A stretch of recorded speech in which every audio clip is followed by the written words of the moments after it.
ومبشر المؤمنين الذين يعملون الصالحات أن لهم أجرا حسنا ماكثين فيه أبدا وينذر الذين قالوا اتخذ الله ولدا ما لهم به من علم ولا لآبائهم كبرت كلمة تخرج من أفواههم إن يقولون إلا كذبا فلعلك باخع نفسك على آثارهم إن لم يؤمنوا بهذا الحديث أسفا إنا جعلنا ما على الأرض زينة لها لنبلوهم أيهم أحسن أملا لنبلوهم أيهم أحسن أملا وإنا لجاعلون ما عليها صعيدا جرزا أم حسبت أن أصحاب الكهف والرقيم كانوا من آياتنا عجبا إذ أوى الفتية إلى الكهف فقالوا ربنا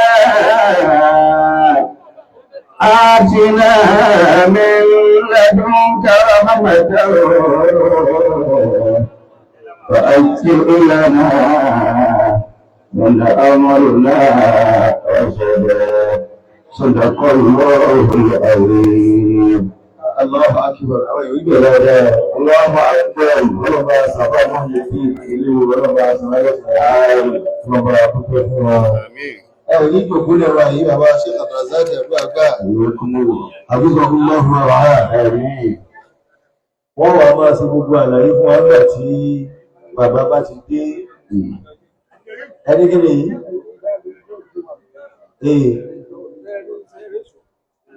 ẹgbẹ́ ọkẹ̀ tí ní ẹ̀tọ́ wọ́n láwà tá a wá yìí àwọn alájẹ́ ọmọ kí ó bàbá wa alájẹ́ àgbà tí bàbá wa nílé ọ̀wá bàbá wa Sheikh Muhammadul Jami ọmọ yìí wájú ọdọ́ rẹ̀ ọdá bó ti wà lẹ́ẹ̀kan wá báyẹ́kù rẹ̀ yẹ́yẹ́ lórí ọlọ́run dákùndákùn lọ́kùn yẹ́yẹ́ ó sì wà níbẹ̀ dákùn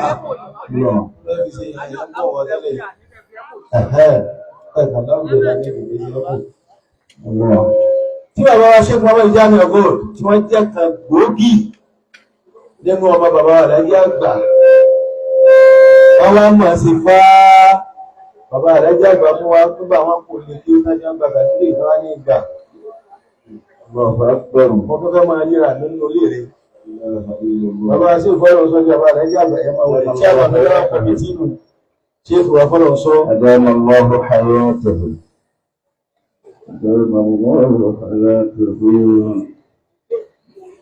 bàbá wa Yahya Gold bàbá wa Hamza Gold ọlọ́run àdúpẹ́ ní olè wá bí o alhamdulillah àwọn èèyàn sọ pé alhamdulillah alhamdulillah gbogbo wa pátápátá ní ẹ ti jẹ́ sálàjí àgbàrún tẹ́lẹ̀ kan kan ní máa gbé lágbájá ìlú súnmọ́ bàbá jù àwọn ìlú súnmọ́ bàbá jù gbogbo ẹyẹ èèyàn alájí àgbà ni wọ́n ọlọ́run sọ̀rọ̀ àti ogun alápapọ̀ wọ́n ti ṣàdúrà wọn à ń lọ bí wá sí ọmọ àgbà tí wọ́n dé yìí àwọn náà ni tọ̀wọ̀ ajẹ́pà tí lọ bí wá sí nù ẹgbẹ́ sáré sọ̀rọ̀ kan bàbá àdókòrò náà ọ̀rọ̀ tí wọ́n fẹ́ sọ yìí àti ìkọ̀tà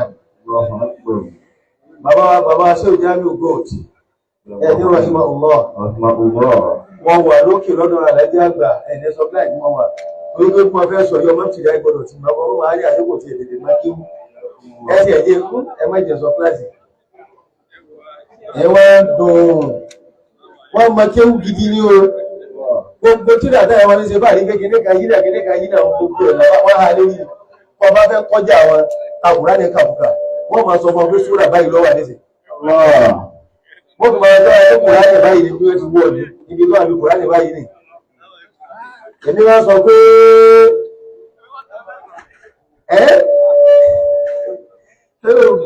àlẹ́ ẹ̀fẹ̀ ẹgbẹ́ ọ̀rẹ́ tó wà ló wúrí dáa náà mú sára tó ìgbẹ́dá wá bá arẹ́kọ̀ọ́ ní wà ní ó kúyà àtà ìlú láti ìlẹ̀ alámi àwọn ilé ka àlá pẹ̀tẹ̀rẹ̀ báyìí wà tẹ́m tí mo yá fàtímú èmi wá sàrán sọ pé fàkẹ́ ìgbà tó ó kèrò àdúgbàrún báyẹ̀ máa ṣàhìdá tí ó wà lókè rẹ̀ èmi á sọ pé àlá wà ní àlá ohun ìsìn ẹgẹrẹ wà ní ọ̀pùrìdọ́ yìí torí pé àlá ìmọ̀mọ̀ pé àlá tó wà ń bí sátúrì àwọ̀ ìrìnà ló ṣiṣẹ́ fún sátúrì dání wallahi wọ́n yá torí ìrìnà ọ̀rọ̀ fi máa máa ṣe tó ní wọ́n tó lè ṣe ní wá ní àwọn àbúṣe ká tí fún mi lẹ́tùrí ṣàpàlá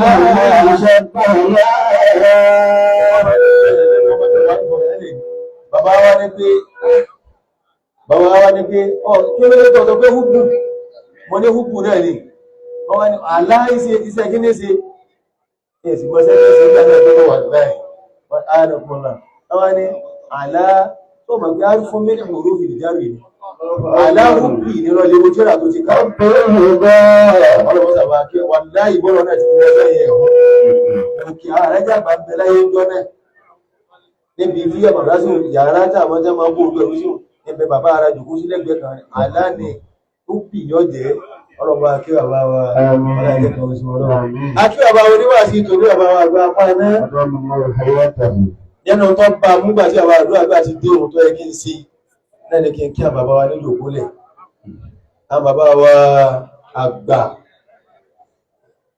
bọ̀dá ọ̀bárẹ́kì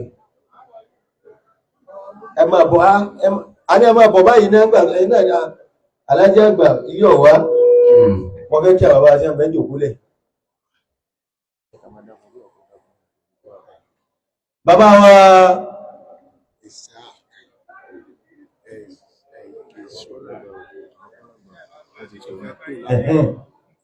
bẹ́ẹ̀ ni bó ti yẹ ká wí náà nù èmi ní wí ẹ̀ kà máa wí fèmí ni bàbá wa Sheikh bàbá wa Mudi Gold mọ̀ mọ̀ wọ́n dáadáa ọlọ́mọ́sá kí àbá ọjọ́sí àmbàlí ìlà kúrú Allah bàbá ọlọ́run ìgbà ìgbà bismillah rahman kúrú Allah wà fàlẹ́ ọmọ ọ̀sọ́mà ìgbàgbé ọlọ́mọ́sá bá ọlọ́run kọ́ sẹ́yìn náà kúrú dáadáa la ilaha illallah wa man nu'ammiruhu afala ya'qilun ọlọ́mọ́sá jẹ́ máa bẹ̀rẹ̀ dáadáa bàbá wa Alhaji wa Ishaq Yahya Gold bàbá former SSG táwọn àwọn náà mo ti wí ẹ̀tọ́ wá ní mo gbé síra bọ̀dá àgbáńdé ọlọ́wọ́ jọ máa bẹ̀rẹ̀ rí dáadáa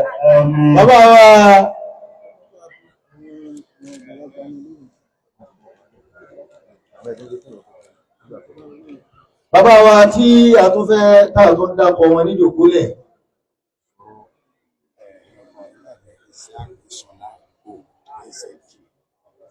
bọ́ bá rí bẹ́ẹ̀ gbogbo ẹ bàbá wa nínú ilé ọlọ́pọ̀ dáwọn bọ́ bá wà pẹ̀lú yí ọlọ́pọ̀ fara ní ọlọ́jẹ́ máa bẹ dáadáa nínú ọmọ ló léyìn àyíní bàbá wa náà wà ọlọ́pọ̀ máa bẹ dáadáa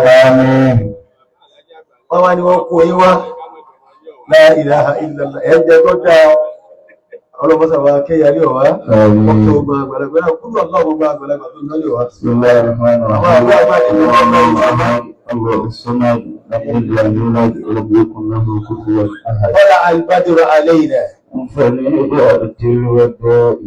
mọ́tọ̀mù náà bàbá àgbà ni wọ́n bọ̀ àwọn ni wọ́n gbé máìkì bá fún wá sí àfá oníwà sí tí wọ́n gbé máìkì bá fún níwà sí bàbá ẹwà yọ́gì sí wọ́n lẹ́ni àkọ́ gbọ́dọ̀ sí wà sí àbíbára bá dé ẹni akéètì sí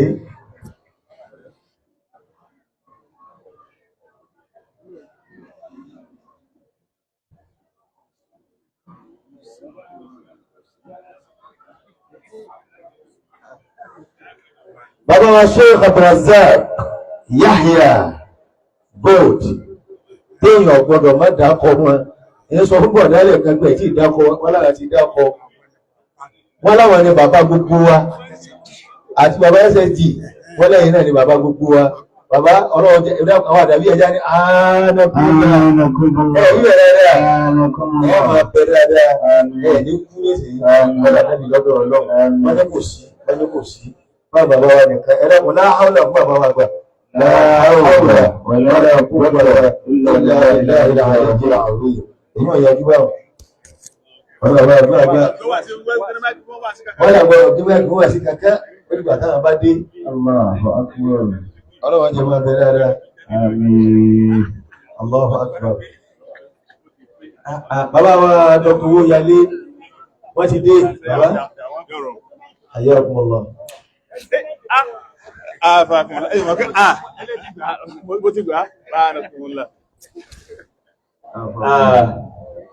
الصلاة على النبي الكريم صلى الله عليه وسلم bọ́mọ̀ èèyàn bá ti gòkè sí lọ́rọ̀ ànábì ni ó fi ní ládá sí sallallahu alayhi wa sallam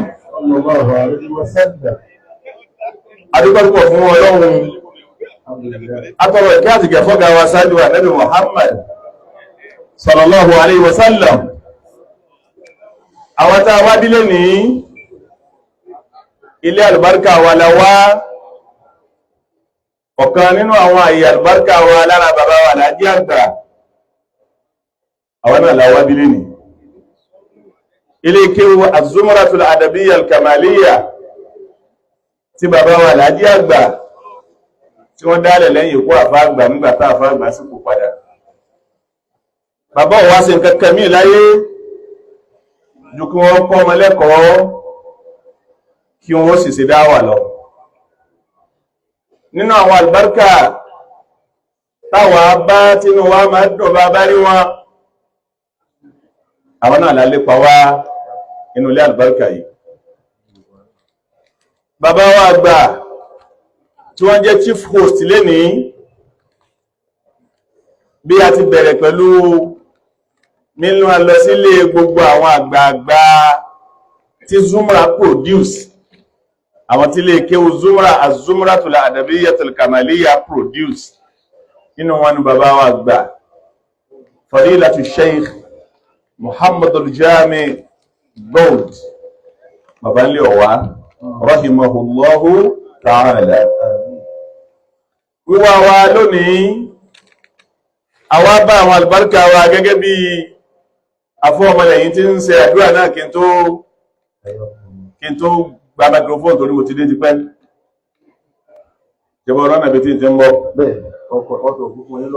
àṣètò lọ ọbẹ̀ ní àṣètò lọ ní èmi tó jí bàbá SSG ọsọ pé mo pẹ́ ìpẹ́ o adúpẹ́ fún Ọlọ́run fún ìgbé ayé rere táwọn bàbá gbé ọjọ́ òní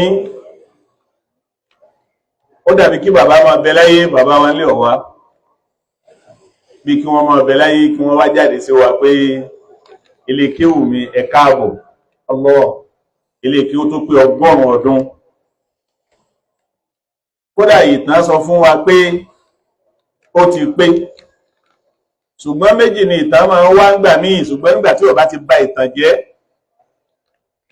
àwọn àmì alájàgbà tí wọ́n ti kọ́ máa ń kéwú ṣáájú 1926 tẹ́yìn wí yìí àti gbọ́ ìtàn tó tún wí fún abẹ́ ṣùgbọ́n níwọ̀n ìgbà tó pé 1926 ta mú ogan ni ọ̀látakò ayé yà tó ń sọ pé a tó bùkù ni ó pè wá ọ̀dà báwọn àwọn àlùbáríkà wa tàwa bá àmàdá ilọ̀ sọ́dọ̀ àfáwọn níwàásí bàbá wa ìwà Islam ọba tí ń fún yín sọ láti jẹ ẹ̀dọ́gbọ̀n ní bàbá wà sí àgbáyé rahimahullah tí wọ́n jòkó lẹ̀ báyìí tẹ́sì máa wí níwájú wọn tẹ́sì wí tí bàbá alájẹ́ àgbò jòkó tẹ́ máa wí níwájú wọn tẹ́sì sọ torí náà tẹ́ tó sọ ẹ̀ ní sì sọ láíláíláíláí àti ní gbogbo ojú ayé tẹ́ máa wí àgbàkà Ànábì Muhammad sallallahu alayhi wa sallam. Bàbá wa ẹwà Islam Sheikh Ibrahim Hanbali apáná òkásẹ̀gì ẹwà Islam àwọn ni wọ́n máa ṣe wá sí fún wa lónìí níwájú bàbá wa Alhaji Yahya Gold àní pẹ̀lú ọ̀hún ní ìdàrú bàbá níwájú bàbá wa Alhaji Hamza Gold ọlọ́run ní fi yílẹ̀ kò ní dáyín dára yín ọlọ́run níwájú bàbá wa Alhaji Muhammad Al-Jami' níwájú bàbá wa níwájú àwọn ìyá wa gbà ìyá wa Alhaji Bayda Gold adọ́lọ́wọ́ aṣígbọ́nà ti tó nà láàrin àfibẹ̀ ilé àgbàríkà wà láwá yìí o gbogbo àwọn ọmọ kéwú sẹ̀ntínárì yìí ṣe wá lóore púpọ̀ ọ̀pọ̀lọpọ̀ wọn bá kàn wá lè kéwú lásán ni onírírù tàn yí gbọ́ èyí tẹ́ wà lè kéwú dédé àsìkò yìí aṣoríire púpọ̀ kódà wá tá a ti jáde tá ń bá wa ń ṣe ìtìhad tá ń ṣe alumni tọ́lọ́run fi wá ní kí eléyìí ọ̀sẹ̀lẹ̀ ní àsìkò wa aṣoríire. Alhamdulillahi في علمي وتربيتي وفي انتسابي إلى العلامة الأدبي والحمد لله في علمي وتربيتي وفي انتسابي إلى العلامة الأدبي الله وفي انتسابي إلى العلامة الأدبي. Bàbá wa apá náà mo fẹ́ kẹ́ sí wá sí lónìí káwọn àwọn tí ń dákọ̀ yìí kí wọ́n sì máa gbọ́n sàárè wọn àwọn tí Allahu Akbar ẹ̀sìsẹ̀ máa ṣe rú ẹ̀fà nítorí pé bí centenary ti rí lára gbogbo wa ẹni tó jẹ́ chairman alumni lọ́wọ́lọ́wọ́ báyìí tí gbogbo wa ń bẹ lábẹ́ rẹ̀ Haji Abdullahi onítòlótòló mo president wa president Allahu Akbar ẹ̀rí president tí gbogbo wa ń bẹ ní abẹ́ wọn lọ́wọ́lọ́wọ́ báyìí àwọn ni wọ́n ń bẹ ní president alumni Zumratul Arabiya Al-Kamaliyya gbogbo ẹ̀yin tẹ́ ń jẹ́ alumni náà àwọn jàmáà yìí dà gbogbo àwọn náà gbogbo aṣoríire púpọ̀ bá Alhamdulillah. Central Working Committee tó ń ṣiṣẹ́ lórí ìlọsí bí ètò yìí ó ṣe máa wáyé ẹ̀rí iṣẹ́ odidi ọdún kan lábẹ̀rẹ̀ láti jẹ́ òní insha Allah 2026 ní ọgọ́rùn ọdún ó pé gangan àwọn ṣètò bọ̀ Professor Masud Mahmood Jimba àwọn ni chairman Central Working Committee kódà lábẹ́ Central Working Committee náà ní bàbá wa Grand Cadi tó níwà ní bàbá wa National Mission wà ní bàbá gbogbo àwọn bàbá wa ni wọ́n bẹ lábẹ́ Central Working Committee ọlọ́run kó fún wa láti yọrí ṣe. Àmín. A darí sọ́dọ̀ oníwà sí wa. Àmọ́ fẹ́ kí bàbá wa àwọn bàbá wa tó ń wọlé mo fẹ́ kí wọ́n wọlé náà. Dẹ́kun ọlọ́run abiyafà nù ya fi bí ọ̀. Àwọn àgbàlagbà wa tínú ilé àgbáríkà yìí fi ń jẹ́lé àlàájì àgbà. Tálàjì àgbò sì gbé nǹkan kan dání ju dáwà lọ. Dákun alhamdulillah. Alhamdulillah fún ilé وتربيتي واكتسابي إلى العلامة الأدبي واكتسابي إلى العلامة الأدبي. Ọlọ́run àṣàbámà tá a jẹ́ ẹjọ́ kí wà lájẹ́ àgbà. Àṣàbámà tí wọ́n pè wá ní al-adabi. Àṣàbámà rẹ̀. Zumura ó wà nínú Al-Qur'ani. Adabu ó wà nínú Al-Qur'ani. Ó wà nínú Al-Qur'ani. Wọ́n bá ti pé bẹ́ẹ̀ lọ bá rí wọ́n tí bàbá National Mission kí wọ́n máa wọlẹ̀. Bàbá Grand Cadi kí wọ́n máa. Alhamdulillah fi ilmi wa tarbiyati وفي انتسابه إلى العلامة الأدبي àwọn ilé ti dìde fún yín o dáadáa àwọn ilé ti dìde fún yín. علامة الأدبي. bàbá wa gba tó ṣe pé gbogbo dáadáa tẹ́yẹ jẹ́ nínú òkú ìjọba ní Kwara lẹ́jẹ́ bàbá wa láti Moji Gold ẹ̀yin lẹ tún wà lálàáfíà dáadáa báyìí.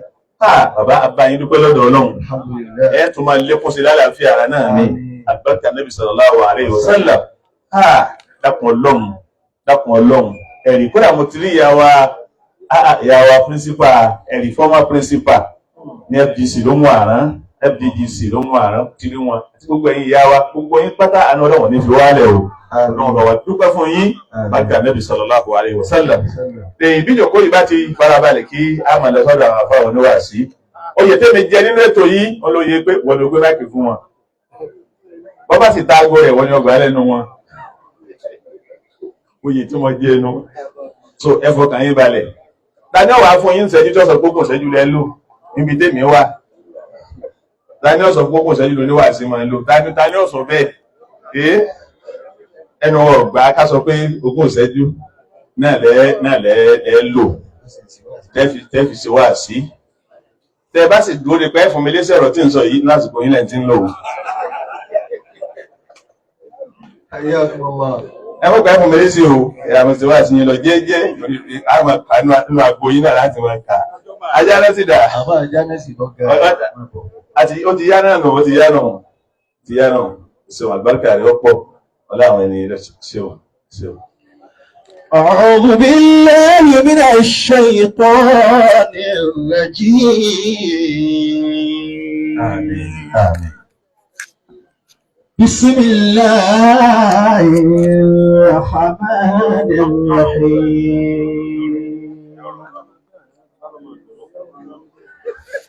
الحمد لله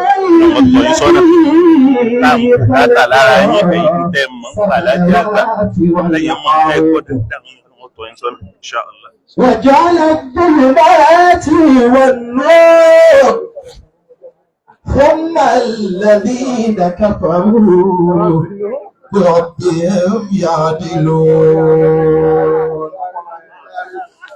والذي خلقكم من طين ثم قضى أجلا وأجل مسمى ثم أنتم تمترون. وهو الله في السماوات وفي الأرض يعلم سركم وجهركم ويعلم ما تكسبون. صدق الله العظيم. بأي مدارس الدنيا تباهي نكر بأن زمرتنا أبوها نكر بأن زمرتنا أبوها هي العصر لكل فرع وكل معاهد حقا بنوها. فكم صنعت من العلم رجالا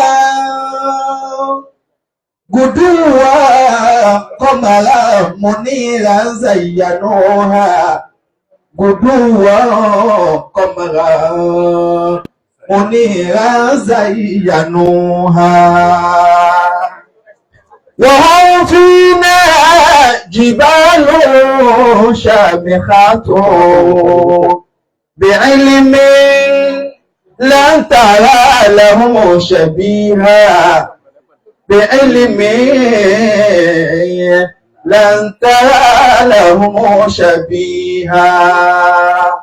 ومهدت الطريق لكل حزب فأضحى كل حزب تابعيها فاضحة كل حزب تابعيها قضت مئة وما خبت المعالي وما نقصت عزائم طالبيها إذا متخل الرجال بما لديهم كفانا مفخرا أن بنوها كفانا مفخرا أن بنوها. àwọn bàbá ní ká pé bismillahir rahmanir rahim. bismillahir rahmanir rahim. alhamdulillahi rabbil alamin. alhamdulillahi rabbil alamin. arrahmanir rahim. arrahmanir rahim. maliki yawmiddin. maliki yawmiddin. اللهم صل على سيدنا محمد. اللهم صل على سيدنا محمد وعلى آله وأصحابه وسلم. وعلى آله وأصحابه وسلم. اللهم صل على سيدنا محمد. اللهم صل على سيدنا محمد وعلى آله وأصحابه وسلم. وعلى آله وأصحابه وسلم. اللهم صل على سيدنا محمد. اللهم صل على سيدنا محمد وعلى آله وصحابه وسلم. وعلى آله وصحابه وسلم. آمين آمين. ربي أنعمت فزد. آمين. اللهم فرج عن أمة محمد صلى الله عليه وسلم. اللهم ارحم أمة محمد صلى الله عليه وسلم. رب لك الحمد كما ينبغي لجلال وجهك وعظيم سلطانك. آمين. الحمد لله على كل نعمة. آمين. وأسأل الله من كل خير. آمين. وأعوذ بالله من كل شر. آمين. وأستغفر الله من كل ذنب. آمين. adúpẹ́ púpọ̀ fún Olúwa. alhamdulillah. atọrọ kẹ́ tọrọ gẹ̀ ní àlékún fún òjíṣẹ́ ńlá Muhammad sallallahu alayhi wa sallam. tọrọ òjíṣẹ́ ńlá Muhammad kárí gbogbo ànábì Ọlọ́run, àwọn òjíṣẹ́ Ọlọ́run, àwọn sàábé sí Ọlọ́run, àwọn tó tẹ̀lé wọn, àwọn tó tẹ̀lé wọn. Ọlọ́run bá yọ́nú sí gbogbo wọn. àmín. ẹlẹ́kọ̀ọ́jà ṣe àmín. àmín. àfàgbà Sheikh Tajul Adabi rahimahullahu ta'ala. àlékún kí Ọlọ́run, àlékún àánú Ọlọ́run, Ọlọ́run bá wa ṣe fún wọn. àmín. bàbá wa Alhaji àgbà Ọlọ́run bá ṣàlékún kẹ́rẹ́ àtàánú rẹ̀ fún wọn. àmín. bá ti tọrọ fún wọn yìí kárí gbogbo àtàwọn tó bí wọn, àtàwọn táwọn náà bí, àwọn tó fẹ́ wọn, àtàwọn táwọn náà fẹ́, gbogbo àwọn jàmá àwọn ọlọ́mùsàbà yọ́nú sí wọn. àmín. bàbá wọn lè là, bàbá wọn lè wà lọ́mọ́tà pọ̀ kági olúkadé oníyẹbí oníwàsí àgbáyé Sultanul Arifin mufti tana alifa tana bàbá wa jàbàjẹ́, bàbá wa Sheikh Abdallah Alabi oníkìjìpá, bàbá wa Ashiru Aláyà ìkàlẹ̀ gbogbo iye wọn. Kul huwa Allah. bismillahir rahmanir rahim. kul huwa Allahu ahad. Allahu samad. lam yalid wa lam yulad wa lam yakul lahu kufuwan ahad. àmín. kàṣẹ àmín. àmín. ilé tí a wà ń bẹ̀, ilé bàbá tí bàbá wa gbà, bàbá wa Muhammad Jami Gold, wọ́n rẹpìsẹ́ntì gbogbo ilé ọdún Alhaji àgbà. Allahu akbar. àwọn bàbá wa àgbà, bàbá wa Yahaya Gold rahimahullahu ta'ala. Allahu akbar. Allahu akbar. bàbá wa Hamza Gold rahimahullahu ta'ala. kéèyàn máa dákọ wọn láàrin gbogbo ojókòó àlùbáríkà yìí, àwọn tá à ń fi tí ìlú àtẹni tí ń wí wọn lálùbáríkà wọn máa pọ̀ sí i. àmín. bàbá wa Muhammad Jami Gold, ìyá wa Beidau Gold, rahimahumullahu ẹlẹ́kùn ta'ala. ẹforíjì wa púpọ̀. àmín mẹ́ta ni ẹjẹ́ ṣe lé mú ti wí wọn. àmín. àmín. àmín ya Allah. bàbá wa Gankadi hafizahullah. lọ́wọ́ jẹ́ máa bẹ dáadáa. àmín. bàbá Alẹ́jàgbà ń bẹ láàrin wa, lílọ bíbọ̀ yín kò ní yíwọ́. àmín. bàbá wa Mísánà àgbà adamallahu hayatahu. gbogbo tí ń jẹ́ àdàbíyà Ansar Islam tó ti lé tó kó lọ́wọ́ sàlékún orí rẹ̀ fún yín o. Àmín. Misalu Sheikh Allahu akbar wa adamallahu hayatahu. bàbá wa Fẹ́rù Malé, bàbá wa pẹ́sidẹ̀ntì gbogbo wa yányá, àfá wa bàbá wa Dr. Owóyalé, bàbá wa Eléhoro and others lọ́wọ́ sàlékún dáadáa fún yín, bàbá wa ọmọlẹ́yìn, bàbá wa Ishaq Gold ẹlòjọba Kwara, ọlọ́run bá ṣe dáadáa fún yín. Bàbá wa Mudi Gold protocol àbíkẹ́ ọmọ observe protocol, àmọ́ bí n bá ti gbé ẹgbòdìkẹ́ náwọ́ ọlọ́run wà pẹ̀lú yín. Ọba tí ò yọ wọ́ látàná kò ní wọ́ lónìí náà. Àmín. ẹ̀dàkọjá ṣe àmín. Bàbá wa Mudi Gold mo ti rí yín gbà mọ́ wá kí kọ́dẹ̀ gbẹ̀yìn mọ́kọ́ jòkólẹ̀ ìwọ̀n rántí bàbá wa Justice Abdulmuttalib Hanbali, ọlọ́run wọlé abáyé tó rántí wọn yìí ọlọ́run sábà yọ́nú sí wọn. Àmín. Bàbá wa Abdulrazak sí mo gbà á, Yahya Gold, bàbá wa Fáwa Gold, bàbá wa Sheikh Abdallah, ọlọ́run wà pẹ̀lú yín o. Èyí jẹ́mọ́ ìyá wa àgbà ní sẹ́ńtà ti wà ní jòkólẹ̀, irú ìjòkó yìí wọ́n kàn fẹ́ni tó wá sọ̀rọ̀ àtàwátá wá gbọ́ ká sóríire ni. Nínú àwọn àsìkò mi bóyá ṣẹ́jú márùn ti lọ ń bẹ̀, ẹni tí sì ń wọ́n sì kò ní jòkó ó tún ní a máa fáwọn lésì. اغتنم خير الحياة يا أخي قبل الممات. Kọ́dà kọ́ta ya máa yá. اغتنم خير الحياة يا أخي قبل الموات. Torí méjèèjì tó mú wà wọn náà, àwọn àfáà wa ti mérí wọn lórí wí. Wọ́n ní fàwá ti bó ní màmá ti ọ̀kà gangan náà. اغتنم خير الحياة. Ọlọ́run dákun èmi àti yín àtẹni ọba sàámi, Ọlọ́run jáwa náà ráyè yìí lóore. يا أخي خير الممات. اغتنم خير الحياة يا أخي قبل الفوات. Bàbá wa Ẹlẹ́yìn là, Ọlọ́run bá yọ́nú sí wọn. Àmín. Nínú sí ọwọ́ wọn lèyí tó kọ́ gbé jáde hàn. Bàbá wa Ẹlẹ́yìn là, Alhaji àgbà náà nù. اغتنم خير الحياة يا أخي قبل الممات. اغتنم خير الحياة يا أخي قبل الممات. Zumura Lizanul Hali Zumura ń sọ̀rọ̀. Ó nílé kéwu tèmi tẹ́ ń gbọ́ tẹ́ ń pè Zumura yìí o. Òun náà ni bàbá. بأي مدارس الدنيا تباهي. Ariwo tó pamọ́ lójú ọha.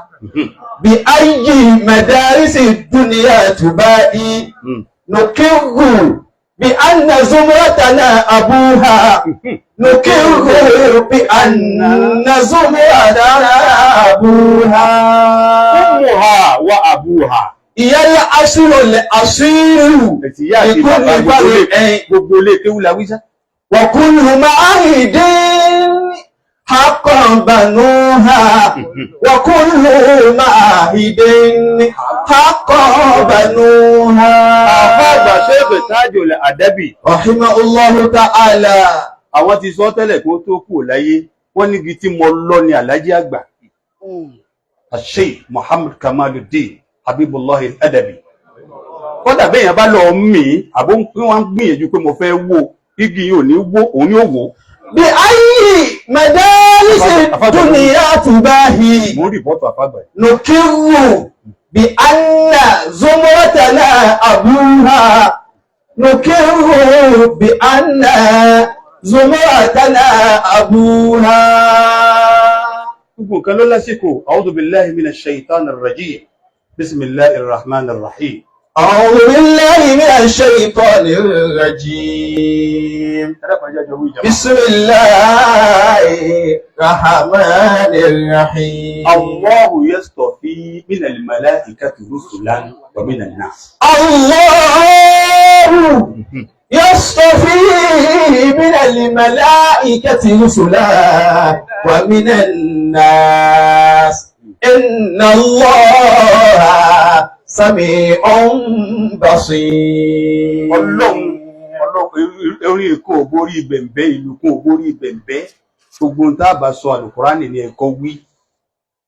Ọlọ́run ní Allahu òun gan ní jẹ́bẹ̀. Yastafi minal malaikati rusulan wa minan nas. Yastafi minal malaikati rusulan. Mo sàlẹ́sà nínú àwọn màláíkà pọ̀ wọ́n ju ìpele lọ. Kódà wa minan nas èèyàn àwọn èèyàn náà ni àtàwọn tó ti lọ àtàwọn tá a ti dé àtàwọn tí ń bọ̀ Ọlọ́run nínú wọn mọ̀ sáwọn kan lẹ́sà rusulan èèyàn ni wọ́n nú èèyàn. Allahu ẹni bá mọ̀ Kùránì kéde kókè. yastafi minal malaikati rusulan wa minan nas. Afọ́gbọ́nú ní àjúra wa lọ wọ́n wà ní tìjàkadì kọ́ kọ́dà tìjàkadì gan. Ọlọ́run ní mi mo ṣe bẹ́ẹ̀ mo sàwọn kan lẹ́sà ẹ̀sà Ọlọ́run làfá àgbà. Gbogbo tọ́lọ̀n kó ti àfá àgbà lọ́mọ kéwú ẹ̀sà Ọlọ́run ni wọ́n. Ògùn Ọlọ́run tààtùn wárí ni pé sọ jẹ́ sàná bàbá Alhaji àgbà la ilaha illallah wọ́n kúnná sára fara àfá àgbà. Ẹ máa gbọ́ bẹ́ẹ̀ bá ń gbọ́ àwọn ọ̀rọ̀ míì tá a bá ń gbọ́ ọ̀pọ̀ rẹ̀ sójú wa ọmọ ẹjọ́ òní á àmọ́ àgbọ́wí náà nìtàn náà bẹ́ẹ̀ bá rẹ̀ tó bá mọ ìtàn sọ dáadáa yóò máa wá sọ ẹwà ròbí ń bẹ́ kò tẹ́ kọ́dà kò ní fi wọ́n ní sí i mọ́ ọ̀dà lójú débẹ̀ ọmọ tàn sọ ni ìhun bàbá kan wá sọ fún mi wá ní wọ́n ní kinní kan yóò mọ̀ pẹ́ ńlẹ̀ máa wí bí pọ̀ wá ń bẹ̀.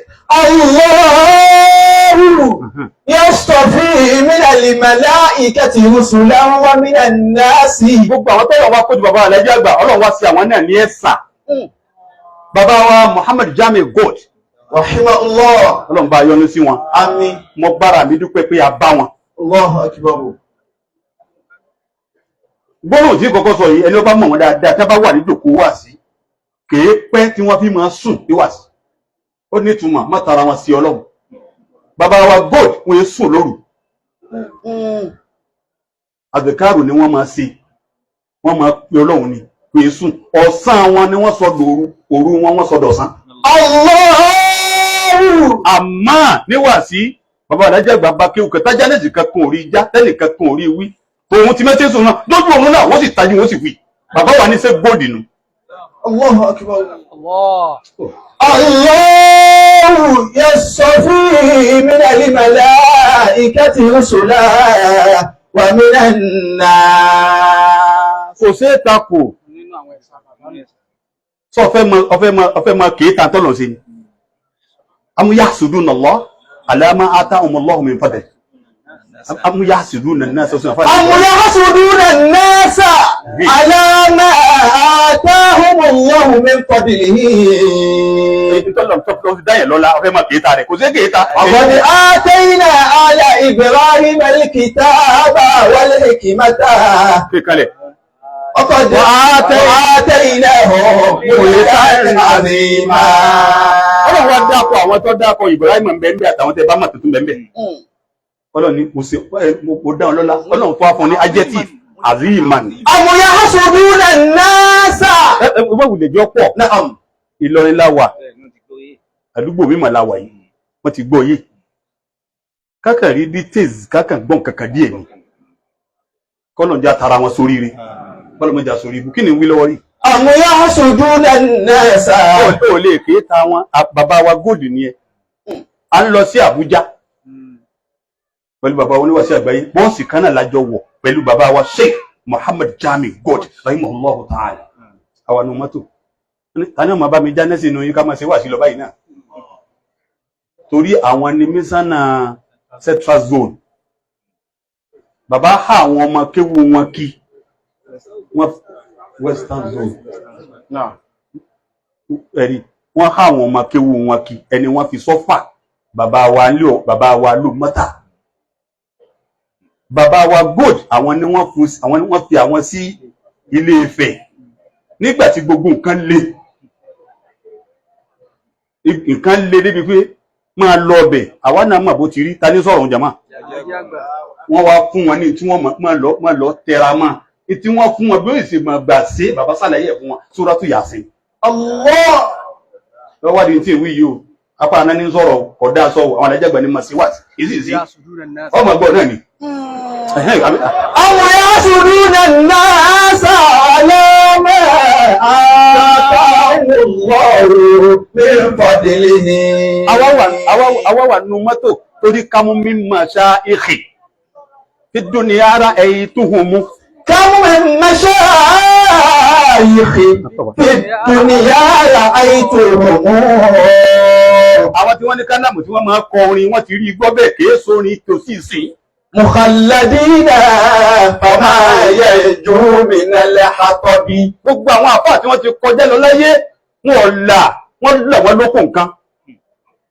wọ́n pàdé àṣàsí wọ́n pàdé wàhálà òkè wúmọ́nì. fa'inna uzitazana tibun bijawhariha. alájí àgbà ni wọ́n ń pòwé mẹ́yẹ fa'inna uzitazana tibun bijawharihi. bàbá alájí àgbà bọ́ọ̀lù tútù ni wọ́n. fala yu'aru bihi fin-nari yaltahibu. Káwọn mẹ́ṣẹ́yìí bọ́ọ̀lù tútù bẹ́ẹ̀ bá ti ń dáná mọ́ sí kókó nira bá iná bẹ̀yẹn gbogbo tí òkú tí wọ́n sọ lọ alájí àgbà ibi tí wọ́n lọ lọ́nà mọ́ra lọ tiẹ̀ wọ́n kàn fi ń ṣeré nìkan kò ní sí ọ. káwọn mẹ́ṣẹ́yìí fi dúnìyà àìtò mọ́. ọkọ bá ti pọ́ pọ́sibú bí ẹ̀ bá lago lọ́wọ́ kúfẹ̀ kan pa lásìkò yìí fi aago lẹ̀ ní mọ́jọ́ ṣiṣẹ́. mukhalladina wàmá yarju minal hatabi. àwọnú bọ́ọ̀sì inú mọ́tò tá a lọ lánàá Àbújá tó bá dẹ̀ kan wọ́n wà nínú pọ̀pọ̀ báyìí àgbàlagbà wọn ni ó pẹ̀lẹ́ Jamiu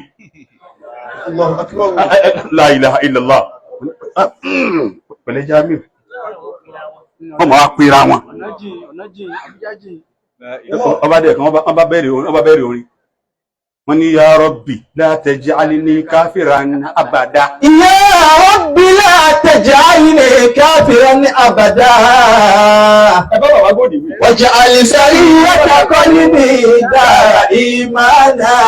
waj'al sariyata qalbi dara imana. bí ẹ ṣe wá ń wí òun bí ẹ ṣe ń wí gbólóhùn nìkan bí Ọlọ́run ni wọ́n ní kọ́dà bí wọ́n wà lóru náà wọ́n ṣe máa wí náà. ẹ wo àdúrà wọ́n ṣe mí ní kèfèrí láíláyé táfà pọ́n ayé ní ìsìn tí wọ́n di kèfèrí. Ya Rabbi la taj'alni kafiran abada. wọ́n di ẹgbẹ̀jì. waj'al sarirata qalbi dara imani. akéré jù báyìí lọ kọ́dà tó máa pàdé bàbá lọ́jà wọ́n rí nǹkan kan wọ́n á máa ṣe nǹkan tànàbí náà máa ṣe. sẹ́wọ́n ìfà nẹ́bí anábì á máa rí ọ púpọ̀ ó máa lọ àárín ìjà bàbá Góòdì máa lọ ọjà a máa pàdé wọn lọ́jà pẹ̀lú láwàní ó sì máa ra tí wọ́n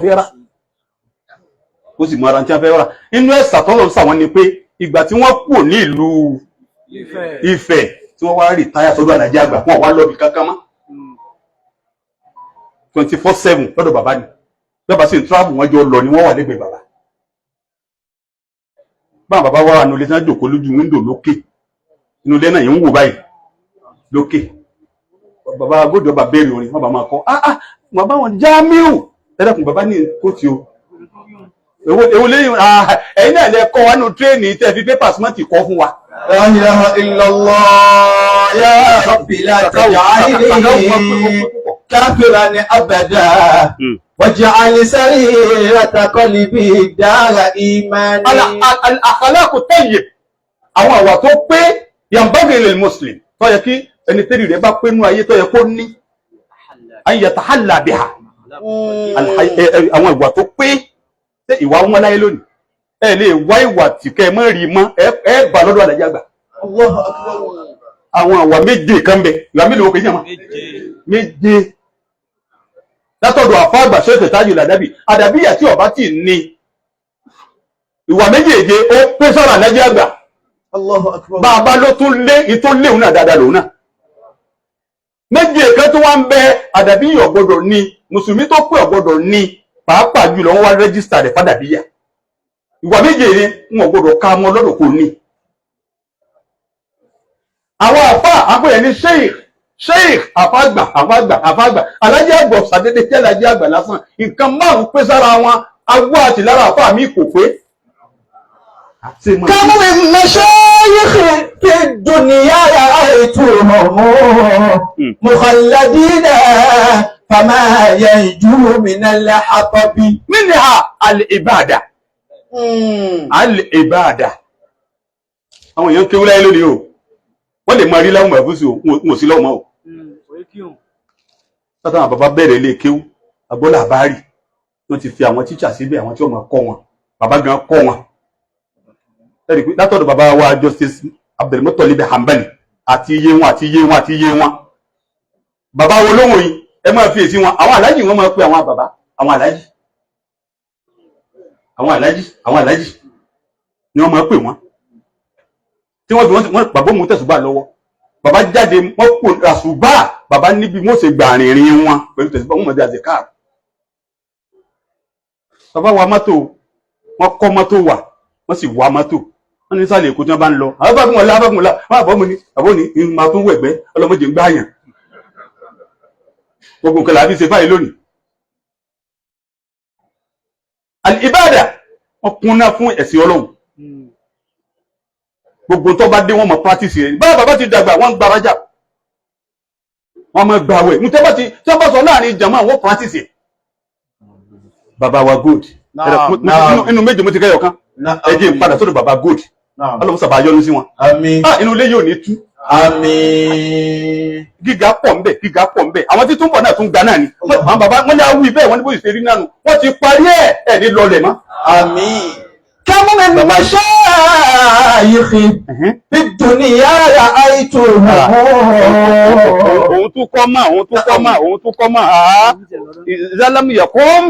إذا لم يكن في الشيخ خمس فوائد وإلا فدجال يقود إلى الجهل ọmọ kéwù wọn lè mí ṣe mí náà mo kéré jù láàrin wọn bí wọ́n bá ti àwọn èyí tí mo bá wí kù láàbàbọ̀ tí èwì tán wọ́n padà pé wá wí. ìdálẹ́mù yẹ̀kọ́ ìṣẹ́ìkì khamsu fawaid inú tọ́lá bí ọ̀gbọ́dọ̀ ní kẹta lọ́bẹ̀ òun kèé ta ẹni tí bá ní ẹnì kan rò nídà. wà ilẹ̀ fadajjal yakudu ila al-jahli. ìtẹ́ ẹni tí ọba ti ní òkè èèyàn nu alákọ̀ọ́kọ́ ń bẹ̀ basirun bí ahkami shari'ati arifun. bí ọba ti ń kẹyọ kọ̀ọ̀kan rẹ̀ tó ọba ti ń gbọ́ báyìí ní ti máa bá alájàgbà ní.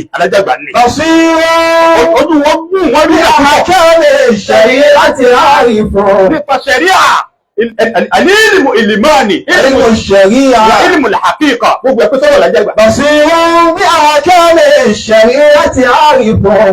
wa yabhasu fihi ilmu al-haqiqati fi asli. ẹ̀rí ṣe ilmu ṣẹ̀ríà ká mọ̀ nǹkan ọlọ́run fẹ́ yìí ọlọ́run fẹ́ yìí bàbá wọn bíùdì wọn pẹ̀lú pé àfáàgbà wọ́n rí àwọn èèyàn tó mọ dúdú ń bẹ lásìkò alájàgbà mọ́ mọ dúdú tí wọ́n máa pè é tí ó sì máa jẹ́ nísì àmọ́ bàbá sàlẹ́sà tẹ̀sùbá yìí náà ni ọlọ́run náà ní máa pè ọlọ́run yìí náà ní máa pè é sì ń kún wọn ẹbẹ́ ti gbọ́ wọ́n pète pèrò pé gbé kú lẹ̀ ni àwọn wọn padà kú lẹ̀ kìí sí bàbá lu ayé débi pé ó di ní bá fẹ́ pàdé ọlọ́run tí wọ́n ti wù kọ́ pàdé ọlọ́run wọ́n lọ bàbá ní ó rẹ̀ mí kìí sáré àgánni gan wàláhì ìjẹ́ ti gbẹ̀ ní wà sínú ní tafsiri bàbá ní àwọn tí mo tara wọn jáde wọ́n wá dààmú wọ́n wá lọ́dọ̀ àfáà mi àbàtì tí ló fẹ́ dápọ̀ alájàgbà ojú wọn ó lérò wọ́n nígbà tí wọ́n á débẹ̀ wọ́n ní kí lẹ́ dààmú sí wọ́n làfà gbà ní sẹ́kọ́ má kú ó ní ìgbà tó bá wù tó fẹ́ pàdé ọlọ́run tó lọ. basirun bí ahkami shari'ati arifun. ó di méjì náà nù. wa yabhasu fihi ilmu al-haqiqati fi asli. ìmọ̀ nípìnlẹ̀ rẹ̀ tó jẹ́ mọ̀ gidi ẹ̀rẹ́ rí bìkọ̀dà alájàgbà ni. àgbà òfìfo ní máa ró àbọ̀sà dákẹ́ náà ni ìborí wọn nítumọ̀ o lè mọ́gbẹ́yìn olóyìn ìborí tí àwọn máa borí ó nítumọ̀ nígbà wọn fi alámútàrà kéfà alámúnàṣìrà ránṣẹ́ àbátí àdá ránṣẹ́ sáwọn adájọ́ àgbà wọ́n wà ní òpínlẹ̀ wọ́n gbé kí wọ́n sì tẹ́lẹ̀ wọ́n sì borí kalẹ̀ ń bẹ̀ náà bàbá ní adúpẹ́ fọ́lọ́run alámútàrà kéfà àti tàbátí àdá ọwọ́ di alámúnàṣìrà àti kíni àti sájà fún wa. yubadiru lil-wadi. ara ìsàtọ́rọ̀ sàlájì àgbà ni pé bálejò bá dé. bil-bishri wal-kira. bil-bishri wal-kira ẹlẹ́mìí ni tí ó bálejò àmọ́ yóò kẹjú kàmú kalẹ̀ ojú láti kọ́kọ́ tẹ́ ká tó ṣe kíni ká tó tẹ́ ní bàbá tún wá bí aago 4 àbọ̀ to 5 wá ṣe bẹ̀rẹ̀ wọ́n fẹ́ gbàlejò nù ó ti sojú mi rí bàbá wa ń fa table by that's right ẹ ṣe gbélé yìí síbí ìsánù ṣe ẹ ṣe gbélé yìí síbí láìda ẹ fún ṣíṣe o mo ń ṣe àlàyé àgbàjẹ sí ẹsì gbòmí. ìbíṣu wáyé kìlá bóyá kọ́dọ̀ òní ní síkírì bí kò ní wáyé pẹ́. Ọlọ́run bá mi kẹ́ ẹ bá ṣe amínà bàbá lúkú Ọlọ́run bá kẹ́ bàbá lúkú. Àmín. Bẹ́ẹ̀ tí ń wò mí bàbá jẹun tán wọ́n sì tì í sí wèmí àti bá lúkú àti jẹun àjẹkù bàbá. ń gbọ́ dáa nìkan bí bẹ́ẹ̀ bá bí tòmátò nìkan ní okò látamá àmàlà wa dàbí ẹ̀kọ́ tó le ẹ̀kọ́ rírò tó le. Wọ́n ní alhamdulillah wọn máa dúpẹ́ gbogbo gbà inú tádàbí ìyá gbọ́dọ̀ ní òun náà ní àṣọkùn. máa dúpẹ́ ẹnu nìkan tó sì ní dúpẹ́ olówó lọ́wọ́ tó yẹ kó o fẹ́ ní tẹ́bi ń pa ọwọ́ bùtẹ̀ tó bá lọ́wọ́ àgbọ̀pẹ́ tiẹ̀.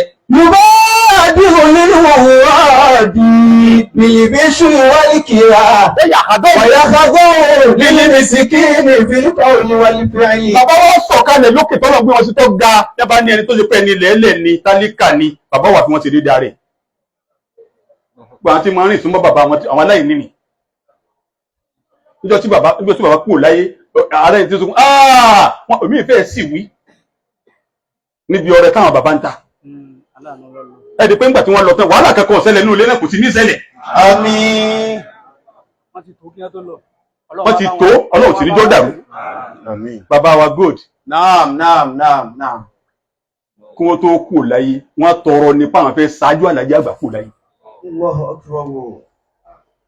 Mèzìdákù rẹ̀ yìí sọ fún ẹ̀ sí o Ọlọ́run sì gbà fún wọn. Àwọn nǹkan kan tí wọ́n máa rò pé kò pọ́síbù yẹn ó lè disturb wa káwọ́ mọ́ wí. Ọkàn máa mirí bí ọba wà náà ni kò disturb wa ká má wí torí gbogbo nǹkan wọ́n ṣe déédéé ṣẹ̀ríà bàbá wa wí bẹ́ẹ̀ ó nídìí tí wọ́n fi wí bẹ́ẹ̀ ó wá di pé bàbá wa gòdì wa kò láyé ẹlọ́lọ́ bá yọ́nú sí wọn àti gbogbo àwọn bàbá nulẹ̀ náà má gbọ́ ọjọ́ wa ń lọ wọ́n sọ fáwọn bàbá ọ̀kan náà àwọn àfáà wa lálàá ní bàbá gòdì. Kí wọ́n láǹfààní pé mo ṣáájú wọn lọ bí ó ti wù mí ẹ sì sọ fún wọn kí wọ́n ṣàdúrà fún mi. La ilaha illallah. Nǹkan méjì ni o mẹ́ta ni ẹni tí ń rìpọ́ọ̀tù fún mi ibi yóò gan ni ẹlẹ́ẹ̀kẹta wọn lè sọ wọn rántí ènìyàn ọ̀rántí ẹlẹ́ẹ̀kẹta àmẹ́lẹ̀kejì làdáni mọ́sálásí kan ládùúgbò táwa yìí ọ̀rọ̀ dáadáa ni o àdúgbò táwa yìí mọ́sálásí kan ládùúgbò táwa yìí lójú ayé bàbá gòdì bàbá yìí máa ṣàdúrà fún àwọn bàbá gòdì dáadáa nígbà wọn kú tán torí bàbá gòdì nínú mọ́sálásí ọ̀dọ̀ wọn gan-an wọn ọ̀kẹ́rẹ́ ń bẹ̀ ẹ dákun sí ẹ̀rí jàmá ẹni ládùúgbò lẹ́gbẹ̀ẹ́ àwa yìí kò wá ṣàdúrà ẹ bá ń sọ fún ẹ wí fáwọn alẹ́ bí ti máa tọrọ fún wa kọ́ máa tọrọ bẹ́ẹ̀. Allah. Wọ́n mà rẹ̀ ní náà o wọ́n mà ṣe tọ́ ẹ̀wọ̀n ṣe o ó mà tọrọ padà o àmọ́ bàbá gòdì nù kẹ́ wọ́n wà ẹ tún máa wá gbọ́ bàbá ẹni tó wá lálàá yìí wá ń lọ ẹ gbọ́ báyìí láti dókítà kódà ẹni náà pé bàbá wa yára ẹ jẹ́ pé Allahu Akbar ní tí mo mọ̀ lálàá ní ní tí mo mọ̀ lánìí èyí ó dìlífà mẹ́sẹ̀jì ni o ó wí náà ni gbogbo àwọn bàbá kálukú ṣùgbọ́n bàbá ní sí wọn ọ̀fẹ́ fún ọgbọ́n nǹkan báwọn mọ́. Ìjọ tí ìyàwó bàbá wo ní ọ̀sẹ̀ àgbáyé kú ìyá wa tí wọ́n bí àwọn àfáà wa Rashid mo wà nínú àwọn tí wọ́n ránṣẹ́ lọ sọ́dọ̀ àwọn bàbá ìgbà tí ìdè bẹ́ẹ̀ ẹgbùjọ́ òun bó ti pẹ́ tó wọ́n ní ẹ dákun bàbá ìfẹ́ gbọ́dún nǹkan báwọn àmọ́ bá ti sọ fún wọn ni ká tó wá pé ìgbà tó tún dìgbà tó dàrún ìkankan kọ́ bàbá ní àánú púpọ̀. Allahu Akbar. Bàbá láàánú púpọ̀ wọ́n láàánú púpọ̀ bàbá láàánú púpọ̀ ẹ máa gbọ́ bá yíyá máa ọ wá di pé ẹni yìí wá ń tọ́ nílò wíìrẹ̀ ní wọ́n fẹ́ kọ́rọ́ lọ pé kí n lọ ṣàlàyé pé etí mo lálàláre o ká sọ fáwọn bàbá o bẹ́ẹ̀ ni ìyá wa nù lé ń bí ìyá wa àgbà ìyá wa nílé ọ̀wá tí wọ́n jẹ́ ìyàwó bàbá wa ẹni Allahu Akbar wọ́n ní báwọn ṣe dénú lógìgì lẹ́yìn ẹ̀ sì jẹ́ bàbá mi ọgbọ́ kọ́kọ́ mi fún Allah yastafi minal malaikati rusula wa minan nas. Inna Allah sami'un basir. Àwọn ẹni yìí ṣe ní lásán, wọ́n ṣe ní àbùkù, ẹni àpọ́nlé ni wọ́n ṣe wàhálà. Ìlú tí wọ́n ti lọ ṣe dáwọ́là lọ́nà jẹ́ ìgbàrá wọn lọ nílé Ifẹ̀. Gbogbo àwọn tí wọ́n kọ́ mbẹ̀ wọ́n di nǹkan láyé wọ́n sì yanjú. Wọ́n di nǹkan láyé wọ́n sì yanjú. Àmọ́ wọ́n wá dé wọn ní tí bàbá náà ní máa ṣe ó wá di pé wọ́n bá bàbá débi pé bàbá gbé nǹkan lọ́wọ́ báyìí àwọn alájẹgbó sì máa mú inú ọwọ́ wọn jẹ. Wọ́n bá bàbá jẹun ìjọ mi ń bẹ ìfẹ́ di pé tí wọ́n bá rí bàbá wa nílé ọ̀wá wọn ò ní jẹun. Bó ló ti rọ̀ lẹ́gbẹ̀ẹ́ báyìí táwọn yóò rí ibi súnmọ́ jàmá ẹkún tí ń pani ni pé nǹkan gidi mọ̀ ń kásẹ̀ lẹ̀. Àmọ́ gbogbo tí bàbá fi ilẹ̀ dérí èmi yìí náà bọ́bá kan wọ́n náà lè rẹ̀ pé dérí èmi yìí náà àlùbáríkà ni wá. Ọ̀nà téèyàn wá gbé gbà téèyàn fi sì ṣe àníri bẹ̀. Àmín. Allahu yastafi minal malaikati rusula wa minan nas. Àlejúùdù ọlọ́rẹ̀ ni bàbá. Nínú téèyàn gbọ́dọ̀ ní ọgbọ́dọ̀ máa tọrẹ Ọlọ́run bá wa kẹ́ bàbá wa Suleiman ilé akú ẹ̀dàpẹ̀ bá ń gbé àfà wa Suleiman akú Ọlọ́run bá yọ́nú sí wọn wọ́n ń bẹ láyé fọ́rọ̀ tí mo fẹ́ sọ yìí bàbá wa Sheikh Sultan Abdallah Muhammad Kamaluddin ọlọ́mùsàbà Sultan Mufassiri èmi jókòó mi jẹ́jẹ́ kò sí wà sí tèmi fẹ́ tí n bá bẹ̀lẹ̀ ìdèbẹ̀ àwa fẹ́ ṣe wà sí kan nù Zumura bàbá gan wọn fẹ́ sọ̀rọ̀ inú Zumura Ọlọ́run bá kí àwọn alájẹ́ àgbà àmín Ọlọ́run bá yọ́nú sáwọn alájẹ́ àgbà àmín àlékún kí Ọlọ́run mọ́sàbà mú báwọn èyí sì mọ́ nǹkan kan àwa wà ń bẹ̀ bàbá ń bẹ̀rẹ̀ ọ̀rọ̀ iná ìjọba wa kú iná ìjọba sí kí iná ìjọba àwọn gbogbo àwọn fáwọn kò sí kẹta lára àwọn èèyàn ni wọ́n kí ló dé wọ́n náà máa rí ìyàn bí wọ́n bá ń kọ̀ ọkú tí wọ́n ń kọ̀ ọkú tí wọ́n ń kí ọwọ́n fẹnu gúnlẹ̀ àdàbí àgbọ̀dọ̀ ní ládà àdàbù ń bẹnu pélò yìí ẹ̀yẹ́ gbọ́dọ̀ ní àmọ́ ẹjẹ́ àfiyèsí kọ́mọ̀ kásẹ̀ lé o gbogbo nǹkan pákéjì bí ìbá ń kúnlẹ̀ nǹkan ní ìwọ́rọ̀ bọ́ kọ́mi kéwù nínú àdàbí yà gbogbo tó bá ti jásíwájú ra lẹ́nà fà wà wọ́n sì ń kí ọmọ sí bí ìgbà tó sùn wọ́n sùn mọ́ ṣètò oorun wọ́n ti rẹ́jísítà rẹ̀ fún padà sùn tẹ́lẹ̀. Allahu yastafi. Wọ́n bá ti rí ohun ìfojú pa wọ́n rẹ̀, wọ́n náà máa fojú Hamini Nasa bima tuhibbu an yu'amiluka bi. Ohun tó bá ń fẹ́ fúnra rẹ̀, máa fẹ́ fẹ́lòmíì náà. Tó bá fẹ́ kí wọ́n kí ọ, wọ́n náà máa kíyàn. Ọba wọn pọ́n ọlé, wọ́n náà máa pọ́n àyàn lé. Àwọn bàbá wọ́n rí ara rà báyìí, wọ́n sì sàpọ́nlé fún. Àwa wà nù Zumura, àwa bẹ̀rẹ̀ wá sí. Wọ́n sì tàṣe bàbá wọn sọ̀rọ̀ lọ́wọ́ ń bẹ̀. Iná nẹ́pà wá ṣe kí ni? Ikú bàbá wa yìí sáárọ̀ wà sí bẹ̀m̀bẹ̀. Ọlọ́run sàbà yọ́nú sí gbogbo wọn. Iná lọ́bá ìsẹ̀nkú wọ́n fẹ́ máa rọrùn. Bàbá ní ẹdúró ní ìṣẹ́ náà. Ẹ bá mi ké sí Ibrahim Hanbali. Wallahi ìgbìmọ̀ ti wíjọ náà. Ibi mọ̀ wà mọ́ ìsì jìnà síbẹ̀. Máa bá wa rọ̀, máa wí. Mo bá rọ̀ wà sí. Kí ni yẹn? Sẹ́yìn pé ìdùnnú jọ náà ìyẹn lè má sùn mọ́júmọ́. Ìtọ́, mo sì jòkó mi gbàtí ìdá kan mọ̀, ọba díjọ́ kejì bàbá wa ládé wọlé bá dé sádùgbò wa. Wọ́n àwẹ̀lẹ̀, bàbá pè lánàá bí mo pè lánàá. Máa wò máa ẹ̀. Ọlọ́pùsà bá yọ́ lóṣù. Wọ́n pè mí kọ́dà mí náà nínú lọ tó dé pé wọ́n ni àwọn la sọ̀rọ̀ wọn fún ẹ. Àwọn la sọ̀rọ̀ ẹ fún wọn. Àwọn la sọ̀rọ̀ ẹ fún wọn. Ó sì pè ọ́ nísìnyí ara rẹ̀ wáyé, inú rẹ̀ wá dùn ọ́. Àwọn la ṣàlàyé pé bàbá fẹ́ gbóhùn rẹ̀ wọ́n fi pè ọ́. Níparí, àfáà dìde wọ́n tó jòkó padà. 50-50. Ẹ dákun. Wọ́n ń wí káwọn tẹnu mọ́. Ibi a lọ àsílé kéwú lọ. Àsílé asoríire púpọ̀. Tí n bá túlé dáadáa, àwọn tẹ́ḿpò envelope tí bàbá fọwọ́ ara wọn kọ tí wọ́n sì kọ́ ọkọ̀ ẹ̀fún lágbájá kí la mọ̀ wí àtójú wọn la ti ń wì àfàwọ̀ àdúrà gbà àfàwọ̀ ayára ọlọ́mọba ṣàánú yìí sí bàbá justice èmi máa fẹ́ máa ń dọ́dọ̀ wọn ẹbí ẹtún sàlẹ̀ fún wa ó yé yín jù àwa lọ. Mo fi dákọ̀ bàbá lukú lẹ́ẹ̀kan wọn àwọn tó ṣe pàmò gòkè àfàwọ̀ Mamun ọlọ́mọba bá sí dáhùn wọn ò fojú lé wa lọ́dọ̀ bàbá. À ń darí ibì kan bò oníjó èmi àtàfà yìí íńtánẹ́ẹ̀tì fún mi bàbá náà wọ́n rán wa lọ àwọn lọ jíṣẹ́ fún bàbá lọ́wọ́ mọ́gíríbì iná jẹnẹrétọ̀ wa fẹ́ kú lẹ́yìn iléyá jẹnẹrétọ̀ wa fẹ́ kú bàbá ń sọ rẹ̀ wọ́n wá lọ pọ̀npọ̀n lọ sí wọ́n sì jòkó ní wọ́n dá ṣráì wọ́n wá jòkó lẹ̀ tọ́ ewu lẹ bá bọ̀ àwa ṣàlàyé fún wọn kọ́dà owó sàárà abáwọn gbọ́ owó tí wọ́n ẹ ṣe púpọ̀ owó tí wọ́n wá dájọ́ sàárà tí àgbà náà ní owó sàárà náà ní bàbá náà ẹ máa kó lọ àwa dìde wájú wọn nítorí kúkú àwa lọ kó pamọ́ owó àti àgbáyé wọn bẹ mọ́ká wọ́n wá dé bàbá náà wá lọ oníjó ẹ máa gbọ́ owó tá a gbà mí wọ́n jíṣẹ́ àwọn oníjó jíṣẹ́ fún wọn ọ̀gbá náà wọ́n ní ká máa kó lọ tọ̀ owó táwọn alájà àgbà ní kí wọ́n gbà lọ́wọ́ rẹ̀.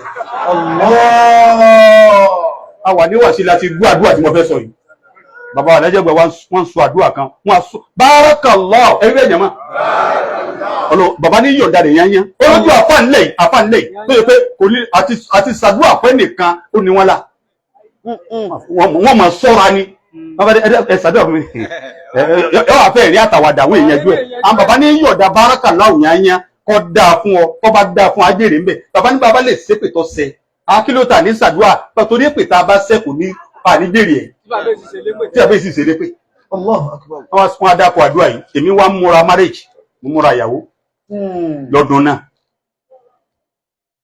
93 94 tọ́ ọmọ kí wọ́n mọ̀ ṣàdúrà ní olé níta gbọ́n náà bàbá náà là ń ṣe mo sì bẹ̀rẹ̀ àdúrà lọ́sàn gangan mo ṣàlùwàlá mo jòkólẹ̀ wallahi alazim wọ́n ń ṣàdúrà náà ẹ̀dúrà tí mo gbọ́ nínú bàbá wa lẹ́jẹ́ àgbà bàbá wa ló mọ́tà lọ róhùn fún wọn jọ náà àdúrà ní èmi ò lè fi lẹ́dùn ní o wọ́n á ṣàdúrà náà tán mo ṣàdúrà tán mo bọ́ síbi tí mo sùn mo ṣe lálàá ní bàbá lẹ́jẹ́ àgbà ó tún wá hàn pé eré pákó tẹ̀ pé eré pákó ní lókè lọ́dọ̀ wọn ọmọ ọ̀sẹ̀gbẹ́ wa mẹ́mbẹ́ àwa kúnlẹ̀ síwájú bàbá wa ń pé wallahi alazim gbólóhùn tí mo fi ṣàdúrà tí mo fi sùn iná ni bàbá wa ń ṣe ládùúà mo wá tají ìyàwó wa dé àwa ṣe ìyàwó bàbá wá sọ́dọ̀ wa lẹ́ẹ̀mejì àkọ́kọ́ pálàjàgbọ̀ wọnú ilé wa méjì ni àkọ́kọ́ ìjọ tí màmá tó bí dáàdì wa kú wọ́n wọnú ilé wa báyìí ẹlẹ́ẹ̀kejì nígbà táwa ń ṣe ìyàwó bàbá wa ti wá lẹ́lẹ́ẹ̀kejì òun wọ́n wá ẹ̀mejì wọ́n kọ́ wá kan ní àárọ̀ ọjọ́ Jímọ̀ wọ́n tún wá mi padà níjọ́ Sátọ̀dé bàbá wa débi wá sí ìdí mo fẹ́ sọnù bàbá wa Pọ́fẹ́sọ̀ Ọládòsù Ọlọ́run bá wa ṣàánú wọn ṣàlékún àlàáfíà ara fún wọn wọ́n ń bẹ dáadáa àgbà náà ló dé wọ́n wá sí wá sí tán wọ́n wá fẹ́ bàbá wọn gbé máàkì lọ́dọ̀ àwọn bàbá ní àbá àti gbádùn Abdulganiji Ọládòsù ẹni dókítà ni wọ́n gbà náà ẹni kí Ajá Abdulrahim náà ṣe wá sí ká gbádùn wọn káwọn náà sọ̀rọ̀ wọ́n wá sọ̀rọ̀ bàbá wa sọ̀rọ̀ nípa family plan ìdí mo fẹ́ fàyọ ni pé ó wá dàrí nǹkan tẹ́ ẹ bá ń wò lọ bàbá sọ̀rọ̀ lọ wọ́n ní gbogbo ẹ̀yin jẹ́mọ̀ tẹ́ ẹ pé yìí kò mọ̀ sí ń tọ́sẹ̀lẹ̀ tó fi rí báyìí àdúrà mọ̀ ni kò yí ẹnì kankan jọ náà ó yé mi lọ́n bá kí àwọn alájẹ́ àgbà lọ́n bá wa yọ́nú sí wọn bàbá wa gold ọ̀rọ̀ wọn kò sí sọ tán wọ́n sọ̀rọ̀ ẹni ọ̀dà wọ́n sọ lásọkùnrin ọlọ́mùsàbà yọ́nú sí wọn. Àmín. آمين الله يصطفي من الملائكة رسلا ومن الناس إن الله سميع بصير. láàrin tí mo dé igi tó gbé microphone kalẹ̀ قل هو الله. بسم الله الرحمن الرحيم قل هو الله أحد الله الصمد لم يلد ولم يولد ولم يكن له كفوا أحد آمين. ẹ dákun ẹ tẹ́wọ́ ẹran tí ò ní wọ ọlọ́mọdé ọkàn mi. آمين. Aṣíwájú wa ni wọ́n ṣe. Allahu Akbar. Wọ́n ní bí ọba tẹ̀ tí ọ̀wọ́ Ọlọ́run bá gbága rẹ̀ tí ẹni ó jù ọ lọ ṣe pẹ̀lẹ́pẹ̀lẹ́. Ọlọ́run lè gbága èèyàn kan tó owó òtó ẹnìyẹn yóò sì gbága yín ti ra yín.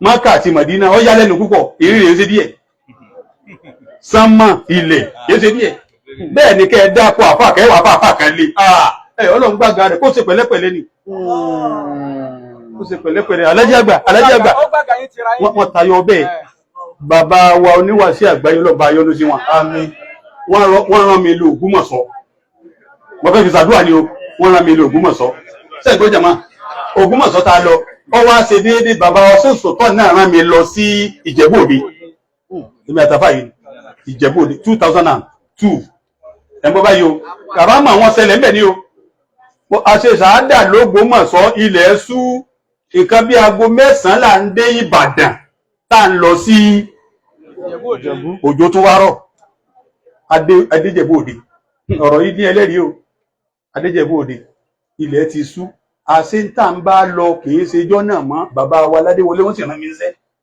ilẹ̀ ti wá ṣú wọ́n ní ọlọ́dẹ ẹ̀kan tí ń jẹ́ 50-50 wọ́n rò ìkó gbóná gan balance 50-50 ọ̀dà bọ́mọ bàbá wọ̀ ní ọ̀dàlú àwa débẹ̀ ibi tó yẹ wọ́n gbé wa bí 100 naira wọ́n gbé wa 500 ọlọ́kadà wa ń sọ fún wa pé ibi tẹ́ ń lọ yìí o tí n bá ti rọ́ọ̀kì tí n bá ti rí wọn òun ó sọ yín kalẹ̀ wọ́n họ ní o ó sì họ náà àbá lọ àbá wa àdúrà gbà bàtà dé ọ̀dọ̀ ọkùnrin yìí gbọ́dọ̀ tí ń bọ̀ báyìí ni ibi tá ń lọ rèé ó lébi tí mú yín lọ yìí kódà pa rẹ̀ wọn ò gbọ́dọ̀ sọ pé àwọn ọmọ yín mọ́ ibi tẹ́ ń lọ wọn ọlọ́mọdé sí òde lọ́wọ́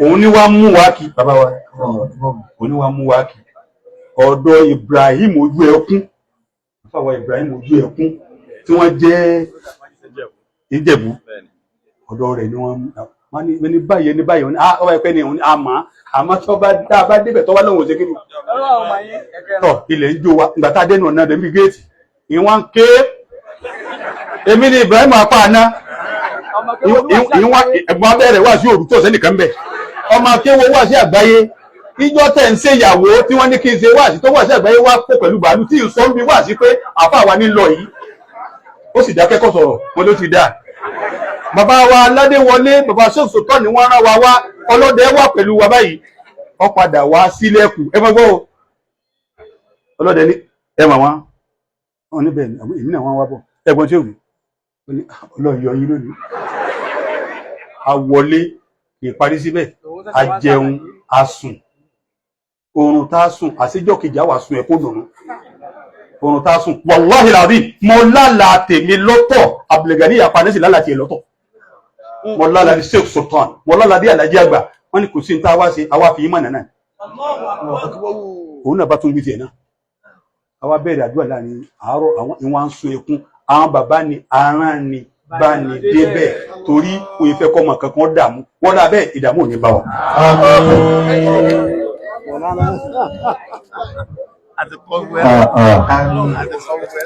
ẹlẹ́kọ̀ọ́sẹ̀ Allahu Akbar Allahu Akbar afárá sì lo ìṣẹ́jú 13 wọ́n sì lo ìṣẹ́jú 13 ní aago tó bá kọ̀rẹ́kìtì èyí ò náà ara kàrámà àdí àgbà náà ni wípé má wágó ní ìsìn wágó gbogbo àwọn tó bá ṣe wáàsí fún wa báyìí àwọn àlùfáà wa tó bá ṣe wáàsí fún wa a máa kí wọn pé àfàkùnmọ̀lá Ọlọ́run bá wa dúpẹ́ fún yín o Ọlọ́run bá wa dúpẹ́ fún yín o Ọlọ́run bá wa dúpẹ́ fún yín o Ọlọ́run bá wa dúpẹ́ fún yín o. Inú ilé wa láwà ilé àlùbáríkà wa náà láwà yìí ẹ̀dàpọ̀ ẹdẹ́ gbogbo farabalẹ̀ náà ẹ ṣé àwọn náà ti mọ̀ pé líla wá ilé ibi tí wọ́n sì ti ṣàlejò òun náà la wá. Wíwá tí àwa sí àyín ilé ilé àlùbáríkà wa la wá ilé tí ọjọ́ lè pilẹ̀ fún gbogbo àwa àdàbíyà nítorí pé àwọn bàbá pilẹ̀ náà ni wọ́n wà nínú ilé náà. Àwọn ẹlẹ́sìn Ọlọ́run gbogbo àrà tẹ́ máa ń gbọ́ tọ́lọ́run dá sínú ilé gold ilé ọ̀wá nìyí Ọlọ́run fi ìbáàdà àwọn bàbá àwọn náà ló fi dára Ọlọ́run fi hàn wọ́n pé yá mo gbàṣẹ́ yín àtàwọn ọkùnrin wọn láwọn tí wọ́n ti lọ àtàwọn ìyá wa Ọlọ́run gbàṣẹ́ wọn. Gbígbàṣẹ́ wọn tọ́lọ́run gbàṣẹ́ wọn nìyí náà làwọn náà lépa wá. Nítorí pé wá àti sẹ̀ńtínárì yìí abẹ̀rẹ̀ nú ẹ padà máa gbọ́ pé kódà wọ́n lè kó, kódà wọ́n lọ Ìgbẹ́tì, kódà wọ́n lọ Òṣogbo, kódà wọ́n lọ Benin. Àwa fẹ́ jẹ̀bi, a sì fẹ́ kí nǹkan kan ó lẹ́mí ẹ̀yìn àfáà sí wa pẹ̀lú pé wọ́n wá dọ́dọ̀ ti wà. Gbogbo mi tó bá tún kù Ọlọ́run fi ní já jẹ̀bi, Ọlọ́run jẹ́ àríbẹ̀ dé o. Àmín. A fẹ́ jẹ̀bi ibi kankan. Owó ó ṣe pàtàkì. Àmì ìtọ́lọ́run ṣe fún ọmọ àlìjánnà tí bàbá wa Lájí Àgbà fi parí ọ̀rọ̀ wọn ni. A'udhu billahi minash shaitanir rajim. Bismillahir rahmanir rahim. A'udhu billahi minash shaitanir rajim. Àwọn ìsọ wà sí o. Nínú ìṣẹ́jú bàbá wa yára láti lómi. Al-Qur'an wa naza'na ma fi sudur.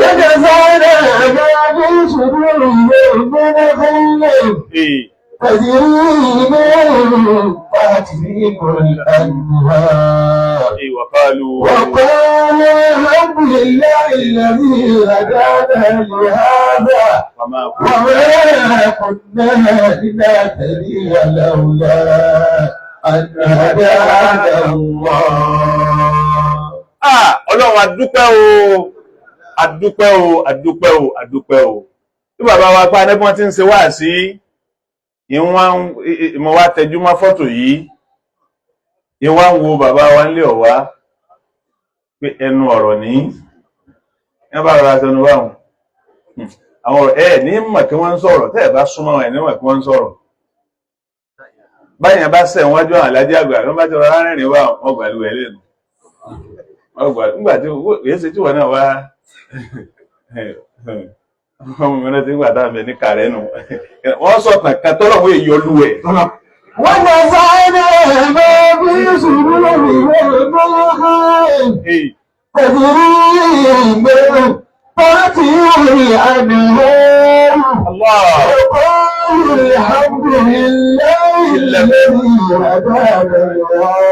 Ọlọ́run adúpẹ́ o.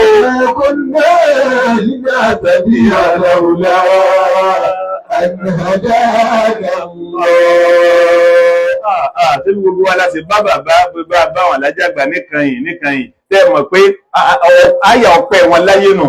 Nígbà mọ́ wá kàn fáwọn ọmọ àlìjẹ́nà ni wọ́n máa wí bẹ́ẹ̀. Níjọ́lẹ̀ lẹ́mí mi ti gbà pé bàbá ọkàn tí Ọlọ́run kàn tí ìpásìkò tó ni.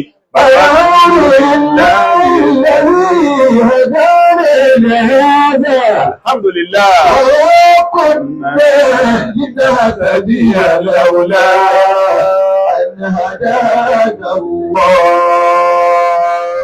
Nígbà ìsọ̀rọ̀ bàbá àgbà yára inú ilé àgbáríkà wa la wà yìí. Àwa lẹ̀ wọ́n ń gbà lálejò bẹ́ẹ̀ tí gbà Lájí Àgbà lálejò. Àwa kéèkéé táwádà nífa àwọn ọmọ yín la wá yìí fa. Ẹ wá rí wa ní ìrìpá àwọn ọmọ la wá, ẹ wá rí wa ní ìrìpá Lájí Àgbà náà ní ń bọ̀ wá. Bẹ́ẹ̀ bá ń gbàlejò Àlájí Àgbà nínú ilé ní ìbọ̀ sọnù tí gbogbo àdúgbò mọ̀ yín bẹ́ẹ̀. Ìṣẹ́ bẹ́ẹ̀ lọ́lẹ̀ tó wá ṣe fáwọn ọmọ. Ẹ wá jòkó eré tí wá wọ́n ń wú bígbà tó ṣe pé àwọn bàbá wọn jáde sí wa nínú ilé kí wọ́n gbọ́dọ̀ ẹsẹ̀ mú o ẹ̀ka ẹ̀kú dìde o. Ọlọ́run ò bá fi gbogbo orí àdìkì yá máa gbogbo wọn.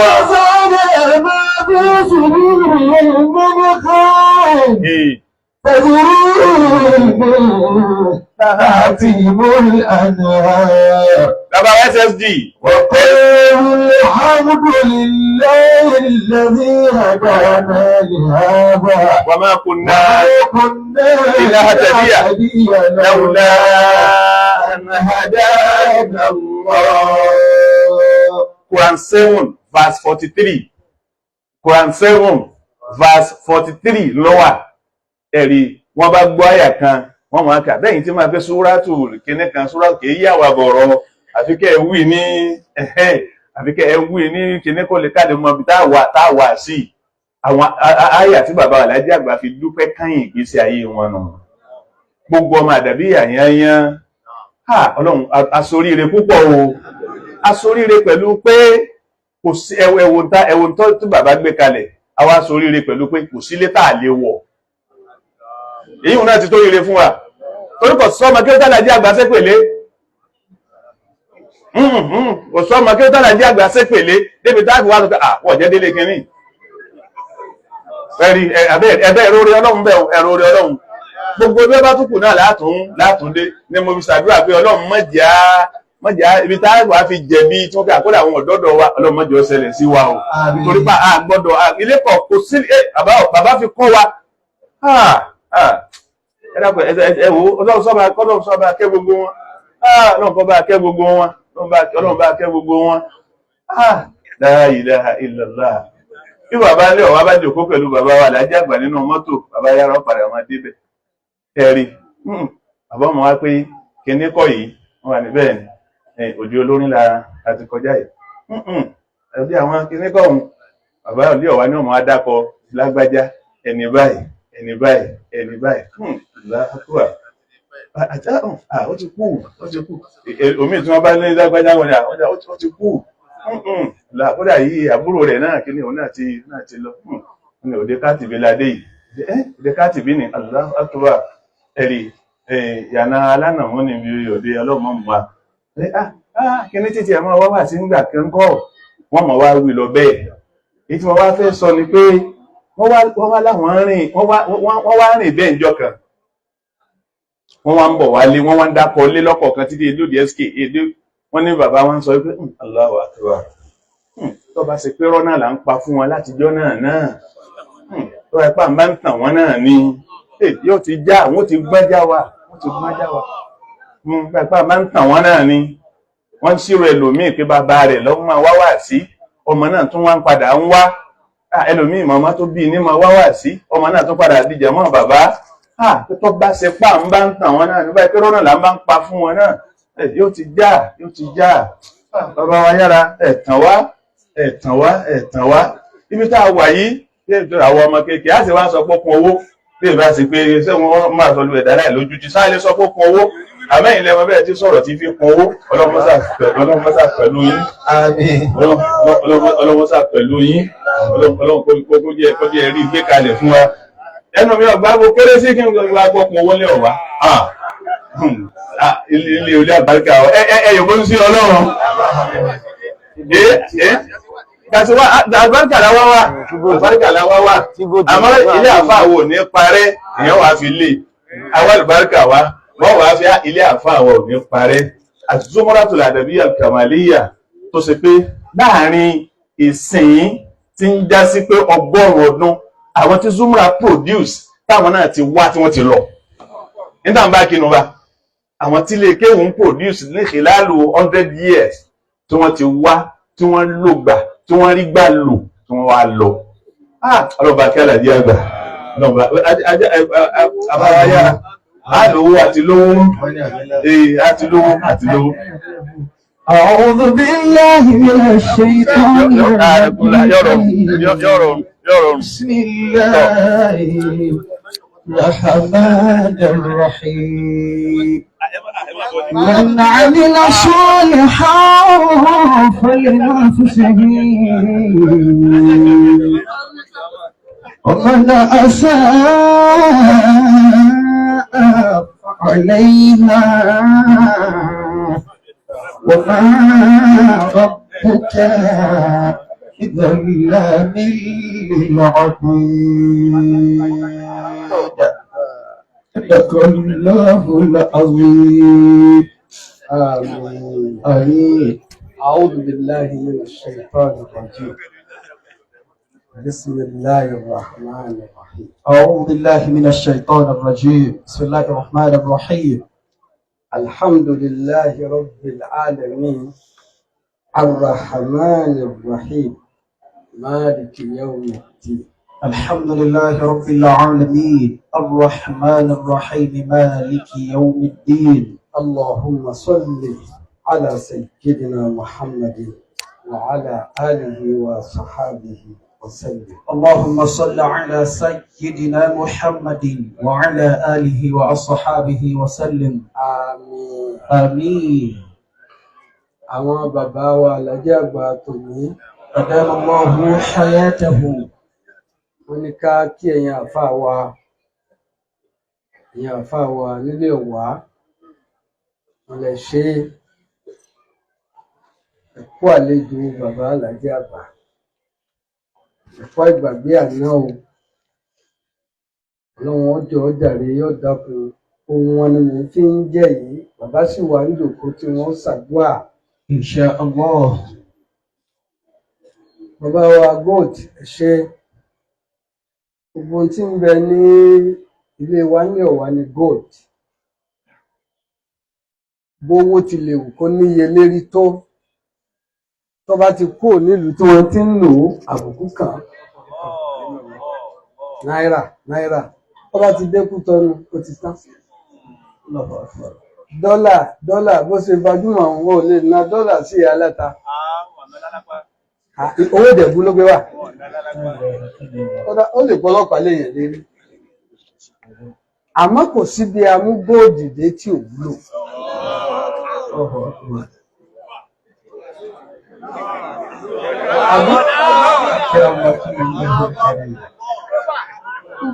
Àbí góòlù ń bolè yẹn mú dé tí góòlù Nàìjíríà góòlù Saudi. Ní kò ń góòlù láíláí. Àmín ya Rabbi. Akáwọn SSG. Adúpẹ́ lọ́dọ̀ Ọlọ́run ẹ ṣé. Bàbá wa Alhaji Abdulrazak ìlérí ẹbí ẹ ṣé o. Bàbá wa Mudi Gold agbé chairman mo kẹ́fù fún wọn. Wọ́n ní ẹjẹ́ máa ṣe hádì mí lọ. Ṣe púpọ̀. Bàbá wa Alhaji Sahak Gold bàbá kéèké àwọn ni kéèké góòdì lọ́wọ́ nílé àfáà wa. Lọ́wọ́ Alhaji Abdulrazak Alhaji wa Abdullahi Muhammad Jami àfáà wa ni. Alhaji wa Kamil nímìnà lọ́hùn-ún Haji Ibrahim l'Abuja gbogbo tí ń bẹ́nu léyìí ni góòlù. Alhamdulillah. SAN Alhaji Abdulrazak gbẹ̀yìn àfáà wa tí ẹni kí ẹ sì gbàlejò bàbá wa Alhaji àgbà ìbárkọ̀lá ságbẹ̀dá góòlù yóò ní di pàǹdà. Àmín. Ẹgbà pẹ̀lú báríkà Alhaji àgbàdà ọ̀kan nìjòkó ìrọ̀lẹ́. Ẹwọ̀ ẹ̀yìn nífa ẹwọ̀ wájú. Wọ́n tó bá ti bẹ̀rẹ̀ pẹ̀lú sincerity ibi tí ọ̀sìn máa bí òsìn máa rí náà. Àmọ́ kíkí tọ́kàn mi ń lọ báyìí bí n ṣe ń wò wọn akramakumullah. Ọkàn mi ń ṣàdúrà fáwọn àgbàlagbà tó bí yín. Àwọn ìyá rẹ̀ tí ọ̀dá wà láàlẹ̀. Bàbá wa Sheikh Yahya Gold. Bàbá wa Sheikh Hamza Gold. Bàbá wa Sheikh Muhammad Jami Gold. Gbogbo wọn ni wọ́n jọ ṣe báwọn ìyá yìí bá dábì tí náà lẹ̀ ni tèmi ó ju tiẹ̀ lọ tí ó ju tèmi lọ ilé yìí ò ní rí báyìí. Bá tó ní àwọn ìyá dáadáa tẹ́ tara wọn jáde tí wọ́n ṣọ̀kan tí wọ́n ṣèkan Ọlọ́run dákun yóò délé yìí ọmọ dá sí i. Ìdáfútà kára ìjálù bí máa làdẹ́ yín. Ìdáfútà kára ìjálù bí máa làdẹ́ yín. Àbá àpá náà kú sẹ́rẹ̀. Afọ̀kọ̀rọ̀ ni. Anna banuha. Ẹkùṣẹ́ púpọ̀. A lọ orígun ibi tọ́kàn báyìí. Ìrọ́fùtọ́kọ̀rọ̀ rijalu bima ladayhim. Kafana mafukharan li anna banuha. Kafana mafukharan anna banuha. Bàbá wa Sheikh Yahya bàbá wa àgbà Yahya ní Gold àwọn ni wọ́n ṣe gbogbo ilé yìí lẹ̀ báyìí. Ẹlákùn àfáà wa ẹ̀dá kìíní ògbó náà. Ẹ̀dá dúró náà ẹ̀dákùn.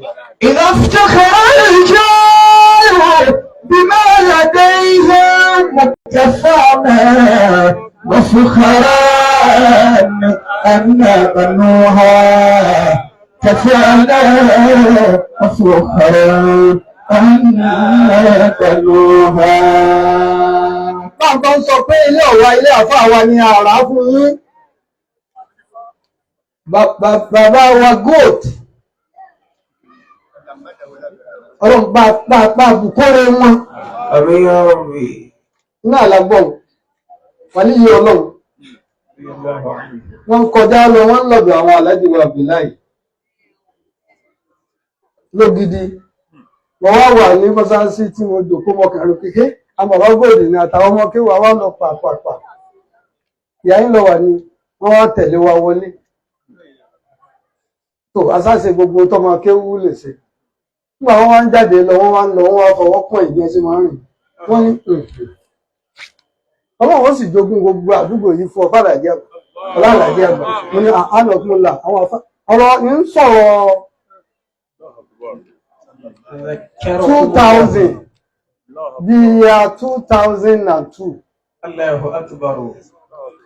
Mo ní àánọ̀kúnlá ní okòóyà yìí ta báwọn afá. Wọ́n ní mọ̀fàlájẹ́ àgbà bẹ́lọ̀ fún ọ̀hún sì tún dáùtì. افتخر الرجال بما لديهم كفانا وفخرا أن بنوها كفانا وفخرا أن بنوها. Níbi tí wàá ti rí ìpìlẹ̀ ọ̀rọ̀ tó mo ti rí tọ̀rọ̀ náà, ẹrú Ọlọ́run kan wá jáde wá bá mi ń gbà kó jọdún bíi mélòó lọ. Ó ní wò ó àjọpapọ̀ sọ ni o pé bá wá dàbí àti ọgbàlé àníjí ọgbàlé. Wọ́n ní kọ́ ọwọ́ bá mi sámú ni. Àwọn fèrèjì mi tèmi kò ń bẹ̀. Ìbá wá rí mọ́sáàsì yìí nísìnyí ẹ̀rí àwọn ọmọ. Ó tọ̀ ń gbá ní ọwá sọ fún mi ni pé èmi kò ń bẹ àjọ sọ ni pé bọ́dà bí ọba gbalé ládùúgbò ìyá àníjọ gbalé. Gbogbo ayé ní ń gbọ́ ọyìn ìwé ń kọ̀rọ̀. Kòfò náà mọ̀ fún kàrẹ́ ní àgbàlú wá. Kòfò náà mọ̀ fún kàrẹ́ ní àgbàlú wá. Orí Muhammad àwọn àfáàrí lórí èsì kankan. Wọ́n bá ní Muhammad àwọn àfáàrí ó mọ̀ pé nǹkan bẹ gbogbo bó bá yọ ń bẹ̀ ó dúpẹ́ lọ́dọ̀ Ọlọ́run ni. Ààrẹ ń tọ́ sọ fún wa pé káì àlùbáríkà àfáà rẹ̀ ọ̀bá ti jẹ́ wọ́n mọ́. Nínú ayé kan yín náà sà. Bá a bá ń sọ̀rọ̀ alájẹ́ àgbà àwí ní eréfe àmọ́ bàbá ní ọ̀wá. Bàbá àgbà ní ọ̀wá. Ṣé ẹ̀jẹ̀ wá ń gbèsè ká máa kí yín? Inú orin tẹ́ wílẹ̀ kan, inú mọ́tò Èkìtì Pupa làwa ń lọ ni wọ́n ní mọ́tàkàdá wa wọ́n ń kọ́ wa ń kéwù ní nínú mọ́tò ni. Bàbá wa ń kọ́ yẹn kéwù nínú mọ́tò. Wọ́n wá sọ fún ẹnìkan, wọ́n ní mo ti sọ fún kinní pé mọ̀jẹ̀ á fi tírà pamọ́ fáwọn ọmọ yìí mọ́ torí àwa ń lọ nù.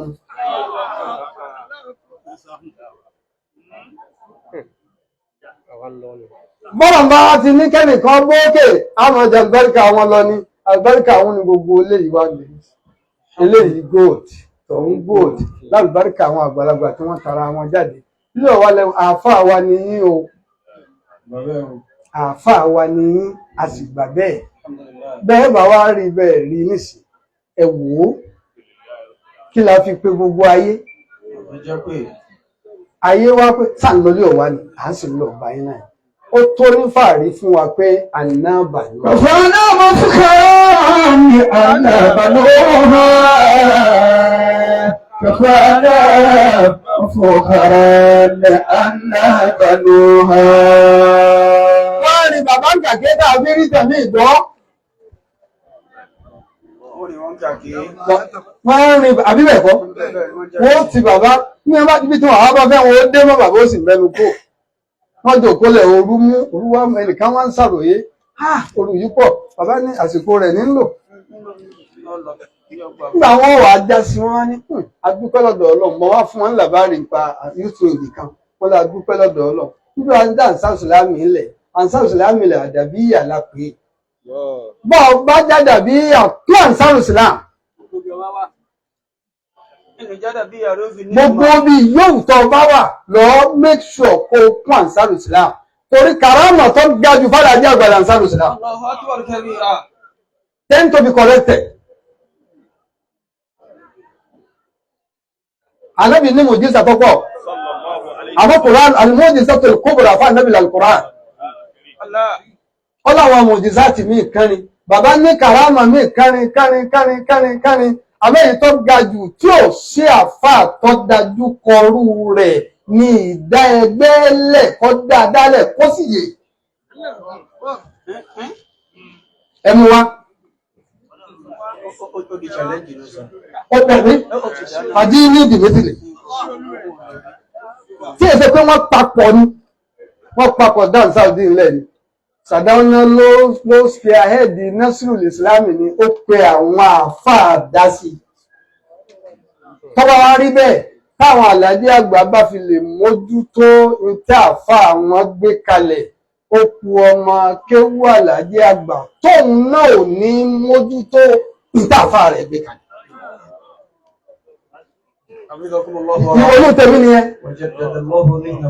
Bàbá wa ní ọ̀wá wá ṣe píṣọ́nà gbogbo ọ̀sán ìsìlámì ní Western Zone. Wọ́n mú wa dé yàrá àwọn tó ń gbé Ilé-Ifẹ̀. Kálukú wọn ń yọ báyìí láwọn ọmọ dáadáa tán ti kọ́ kéwu. Ẹ ṣe inú ilé yóò ní dìtàn fún mi. Ó tó ká pé èmi Abdulmumin Hanafi Yusuf Al-Adabi. Ní tiẹ̀. Dọ́kítọ̀ tiẹ̀. Abdulmumin Hanafi Yusuf Ayára Al-Adabi. Gbogbo wọn lọ́wọ́ jáde bárúkà wọ́n pọ̀. Adéhùn. Yóò bẹ inú rẹ. Yóò bá dà rẹ̀. Ẹni tó fi mi yóò bá. Ìbú bàbá wà sí àgbáyé náà. Eléri ìbú wọn náà. Akẹ́rẹ́ wọn kò ńlá. Ní orúkọ àwọn àgbàlagbà, tí wọ́n pilẹ̀ inú ilé wa, ilé àlùbáríkà, ilé Ọ̀wá. Bàbá wa ọbẹ̀ látọ̀rí bàbá wa àgbà, bàbá wa Sheikh Yahya, rahimahullahu ta'ala. Wọ́n ní kí gbogbo Zumra rẹ̀ má bínú pẹ̀lú ògbó Ọlọ́run jẹ́ àtúnkùn lẹ́mìí àtúnlálàáfíà nínú ìdùnnú lẹ́ẹ̀mà bá wa pẹ̀lú ògbó Ọlọ́run 1 million naira ní orúkọ gbogbo lé pé àdúpẹ́ o Ọlọ́run bá wa dúpẹ́ fún yín bí 1 million naira yìí sọmọdé owó ẹ̀gbọ́n tóbi dáadáa sí ẹtúgbọ́n tóbi lẹ́ẹ̀kan sí tóbi lẹ́ẹ̀kan sí Allahu akbar kabira. Súnà tá a ti wá ń tẹ̀lé, súnà tá a ti ń tẹ̀lé bọ̀ wá, ó náà ni súnà èmi náà kún sọ̀pọ́ọ̀tì ilé Ọ̀wá, èmi náà sọ̀pọ́ọ̀tì ilé Ọ̀wá, èmi náà sọ̀pọ́ọ̀tì ilé Ọ̀wá. A mọ̀ létí súnà ní nísìn gbogbo àwọn tó fẹ́ ṣe irú súnà bẹ́ẹ̀ àrùn ọ̀la. Wọ́n ní ní orúkọ bàbá wa Khalifa àkọ́kọ́, bàbá wa gbàmọ̀lá Sheikh Safiyullah Kamaluddin Al-Adabi. 20,000 naira wọ́n sọpọ́tì ilé wa lé Ọ̀wá. Ní orúkọ bàbá wa Alimamu Sultan Abdullahi Sultan Kamaluddin 20,000 naira wọ́n sọpọ́tì ilé Ọ̀wá. Ní orúkọ bàbá wa Khalifa Tòní 10,000 naira wọ́n sọpọ́tì ilé Ọ̀wá. Ó jẹ́ 50,000 naira wọ́n ní yọ̀dá kàntì ní sí. Afakumullah. Ó ti di 1,050,000. Ó ti di 1,050,000. Bàbá wa Khalifa Tàná 10,000 naira. Ó di 60,000 naira. Ó ti di 1,060,000. Ìyá wa Alájà Kéèkì Eléètú tí bàbá wa Alájà àgbà 2,000 naira. Ó ti dọ́wọ́ mi. Arawole arábẹ̀dì náà ni, ok, ó di 62 dá, sí ká mọ́ sí mọ́ ráhùn. Alájà wa Hamida, ti bàbá wa Sójà, ti bàbá Alájà àgbà 2,000 naira. Alájà wa Mọ̀fíyà, ti bàbá Sultan 2,000 naira. Ó ti di 64 báwọn. Allahu Akbar. Lákùn ọ̀rọ̀ rí òní dàrú, gbogbo àwọn ìyá wa gbàlẹ̀ Ọ̀wá. Àsàlátù ala nabi al-karim. 135. On 18. Ẹ̀dàkùn ìfara Ó ṣe déédé ọjọ́ tí bàbá wa Àlájì àgbà jáde láyé. nírọ̀lẹ́ tẹ́lẹ̀ ní bàbá wa àmì ṣe sáfì bàbá ṣe kí wọ́n ní bàbá wa ní nọ́mbà wọn láwọn 1965 àti wọ́n bàbá wa lè ọ̀wá lọ́tọ̀ nílé Ifẹ̀ wọ́n láwọn sọpọ́tù 1,000 naira. Aláàjì wa Mutahiru tí wọ́n jẹ́ àna bàbá wálé ọ̀wá. wọ́n jẹ́ àna bàbá lè ọ̀wá 3,000 naira. nígbà ọ̀la àrùbá ẹ máa ṣe kéde kéde Bàbá wa Mọ́gàjí Aláàyá. bàbá Mọ́gàjí Aláàyá 2,000 naira. olùjà ní ẹgbẹ́ bàbá Mọ́gàjí Aláàyá wọ́n ní 60,000 wọlé. bàbá Mọ́gàjí Aláàyá 2,000 naira. Sa'aduddin alladhi ajarahu Allahu àfọ́rọ̀ àjàrà. Alọ́dọ̀ bàbá ní ọ̀yẹ́ tí Tèmídà. nígbà ọ̀la lẹ́sì. Àmọ́gbà àlàrú bẹ́ẹ̀, a wà lọ́dọ̀ bàbá Olúkádé ní ìsàlẹ̀ àlùkò. ẹ dákun